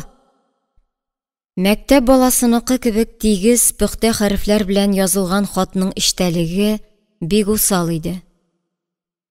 Фидаяның хәтеренә сүзгә сүз сеңеп калмады.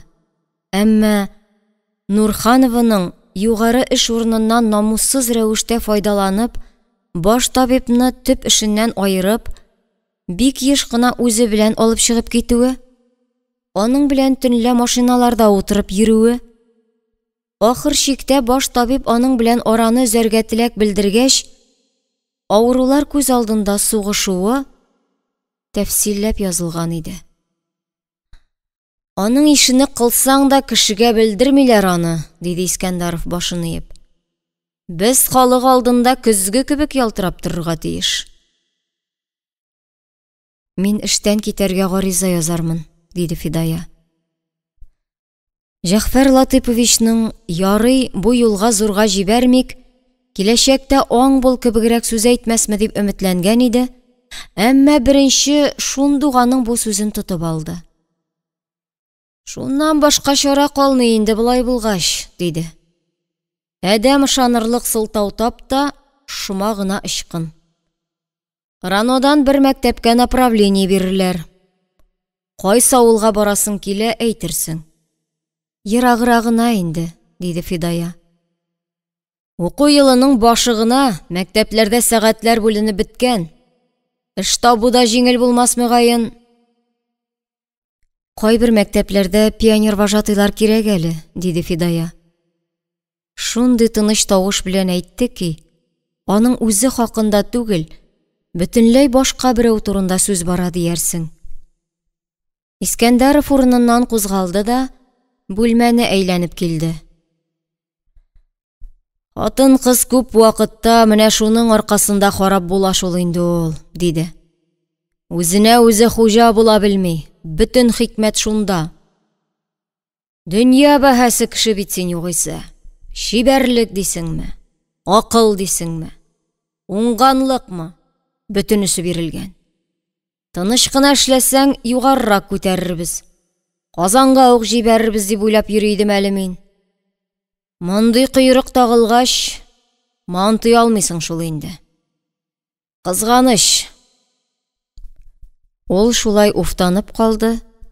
Фидая үз бүлмәсенә чыгып, тизрәк гариза язу ягын карады. Атна ахырында мәсьәләне бюрога куеп, райкомның 3нче секретаре Нурханованы шәхси үтенече буенча эшеннән азат итәргә дигән карар чыгарып та куйдылар. Бу очракта тимерне кызуында сугарга кирәк иде. Чөнки озакка сузган сайын районда сүз күбрәк үрчи, тәмсез исе ныграк тарала. Нурханова бюро утырышына иң ерактагы Саек күлдән килде. Чөнки ул алдан ук шул авылның башлангыч мәктәбенә укытучы булып урнашкан иде инде. Китәр алдыннан кичен ул кызы белән бергәләп бакчаны карап чыкты. Яфраклар кыелган, ул утырткан карлыган кураларның зәгыйф сабаклары гына тырпаеп тора. Гөлләрне кырау кидергән. Тик тәбәнәк бәрхет гөлнең кызгылт сары чәчкәләре генә чекрәеп утыра. Алар кырауларга тиз генә бирешми шул. Фидая елеп берничә сабагын өзеп алган иде, иркә: "Әни, гөлләргә тияргә ярамый бит", диде. "Хәзер ярый инде, кызым. Алар өстенә барыбер кар явачак." Балкышның машинасы капка төбенә килеп туктаган иде инде. Фидая берничә тиенне аның багажнигына китереп салды. Зур әйберләрне бер җае чыккач, йөк машинасы белән килеп алырга дип, алдан ук ниятләп куйган иде ул. Кызын алып, арткы утыргычка кирип утырды. Зират турыннан узганда машинаны туктатты. Чардуганнар арасыннан йомшак яшел чирәмгә басып барды да, зәңгәр тимер рәшәткә белән әйләндереп алынган, бер башына мәрмәр таш куелып, уртасында яшь нарат үсеп килгән калкулык янында туктады. Кызгылт сары чәчкәләрне таш янына куйды. Аннары салкын рәшәткәгә тотынып, хәлсезләнеп башын иде. Минем тормышым тагын асты өскә әйләнде, Мәхсүм, диде. Мин моннан китәм. Шунысы кызганыч. Морадыма ирешеп булмады. Хастаханәне эшләтеп җибәрергә өлгермәдем. Ләкин диварлары тора, түбәсе ябылган. Инде миннән башка да очлап чыгарлар. Башка һич кем синең язмышка дучар булмасын иде инде. Эшне төгәлләп бетерә алмавымда минем гаебем юк. Моны бер син генә беләсең. Рәнҗемә миңа. Кичер мине. Бу сүзләр аңа бик гади кебек тоелды. Күз аллап булмый торган аңлашылмас караңгы мәңгелектәге иң газиз кешеңә әйтү өчен кылганнарыңны, ирешкәннәреңне сөйләп, гөнаһларыңны ярлыкавын үтенер өчен җыр кебек моңлы, көйле башка сүзләр кирәк иде шикелле. Тик Фидая андыйларны таба алмады. Зәңгәр рәшәткәгә ачы күз яшьләре генә тамды.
Мәдинә Маликова. Фидая. 44-нче бүлек. Давыт йокламаганда шикелле кинәт күзен ачты. Гүяки аның кабыргасына сискәндергеч итеп кемдер төрткән иде. Шундуганың миен бер уй ярып узды. Без күрешә алмаячакбыз. Йокыдан бераз айныгач, ул тынычлана төште. Ләкин сагышлы уй тынғы бирмәде. Күрешә алмабыз ахрысы. Тыптын. Сәгать 5-тә тулмаган икән әле. Тышта шал таяз, салкын, нык кырау төшкән. Бөтен дөнья тынып, басынкыланып калган. Фәкать Давытның гына күңелен тынгысызлык биләп алган кебек иде. Ул нәрәт бирергә гадәттәгедән алда барып утырды. Сүзне кыска тотты. Аннары кайтып чәй ичеп алды да, машинасына утырып район үзәгенә китте. Ул райкомга килеп кергәндә сәгать 9-нчы киткән, һәммә кеше үз урынында, тик Нурханованың гына ишеге бикли иде. Каяда булса чыккан дияр идең, йозакта ачкычлары да эленеп тормый. Кармашка киткәндер. Давыт күңеленнән хастаханәгә бару өчен берәр сылтау эзләде. Билал белән сөйләшер сүз табылыр әле. Юлда барганда һаман бер сорау тынғы бирмәде. Үзе генә микән, әллә Тауис беләнме?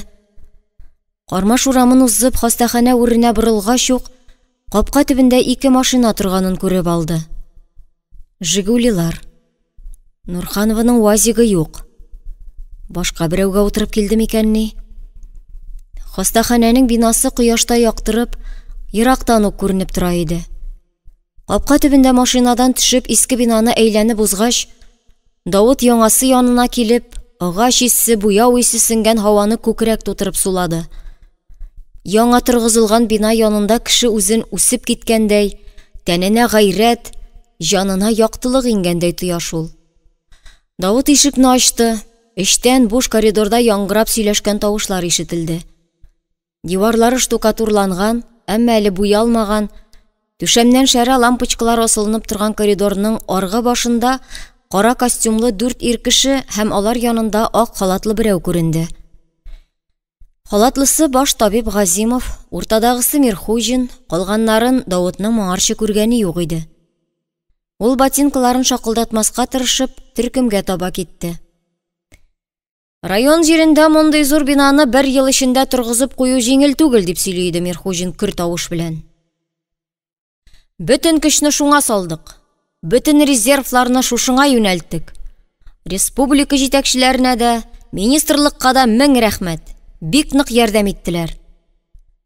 Давыт Билал янына барып кул биреп исәнләште дә пышылдап: "Кемнәр бу?" дип сорады. Баш врач аяк очларына басып аның колагына үрелде. "Казаннан килгәннәр, министрлыктан. Бинаны кабул итү комиссиясе мәллә. Жалу тикшерәләр." "Нинди жалу?" "Нурханов өстеннән." "Нәрсә турында?" "Җыен юк бар шунда. Имеш төзелеш тирәсендә урлашканнар, ичеп ятканнар, бузыклык кылганнар. Андый кәсепкә керешкән кеше сүзен таба инде ул." Давыт Билалны халат җиңеннән эләктереп читкәрәк тартты. "Кем язган?" "Анонимка диләр." "Аноним картыннан Казаннан ук килгәннәрме?" "Партияның сәясәте шундый бит. Бер генә сигналны да игътибарсыз калдырмаска. Тикшерегез, чара күрегез дип тыкырдатып торучылар бардыр күрәсең." "Нурхановның дошманнары шул хәтле күп микән ни?" дип шаккатып сорады Давыт. "Кемгә зыяны тиде икән?" "Дошмансыз кеше буламы ни, бигрәк тә мондый эшләр майтарып йөргәндә." Билал күзе белән коридорны айкаганда әйтте. "Үзе каясың әле ул?" дип тавышын калтыратмаска тырышып сорады Давыт. "Фидая Госмановны әйтәсеңме?" "Киткәндер инде ул." "Кая?" "Син белмисеңме ни? Кичә бюро утырышы булды бит. Аны эшеннән азат иткәннәр. Ул инде алдан ук Саек күлгә эшкә урнашып куйган ди Гөлфия. Булар да монда кычытмаганны кашып йөриләр. Казанда да берсен эшләгәнне икенчесе белми. Партия өлкә комитетына шылтыратып сөйләшсәләр, килеп йөриселәр дә булмас иде. Килгәч тикшерәләр инде, нишләсеннәр?" "Бусы нәрсә?" дип сорады берсе. Төркем коридорның аргы очында туктаган, барысы да башларын иеп идәнгә карап торалар иде. Анда төсле рәсемнәр тезелеп ята икән. Шаян мәзәк итеп ясалган куян, төлке, аю сүрәтләре. "Бу шул Нурхановның эшчәнлеге инде", диде Тавис, бала чаганың шуклыгы турында сөйләгәндәй көлемсерәп. "Хастаханәнең стеналарын бизәргә сүрәтләр ясаткан имеш. Атын-кыз бала чага белән бер иш бит ул. Берәүләр җиң сызганып бетон актарганда, ул менә шушындыйлар белән уйнап утыра. Аннары мин төзедем, мин булдырдым дип мактанып йөри. Басудан кайткан үгез мөгезендәге чебендә көн буе җир сөрдек без дип әйткән ди бит. Шул инде." Давыт үзен үзе белештермичә алга ыргылды. Ләкин Тависка кулы җитмәде. Күкрәге белән Билалга килеп бәрелде. "Син нәрсә?" диде табиб каты сылдап. "Скандал чыгармакчы мәллә монда? Фидая Госмановна турында тагын гайбәт үрчесен дисең мәллә?" Фидая исемен ишеткәч Давыт тынды. Билал аны кире якка идәде. Тышкы яктан аларга каршы муенына озын кызыл шарф таккан хатын-кыз килеп керде. Култык астына каты кыңгырт кагазгә төрелгән такта кебек әйбер кыстырган.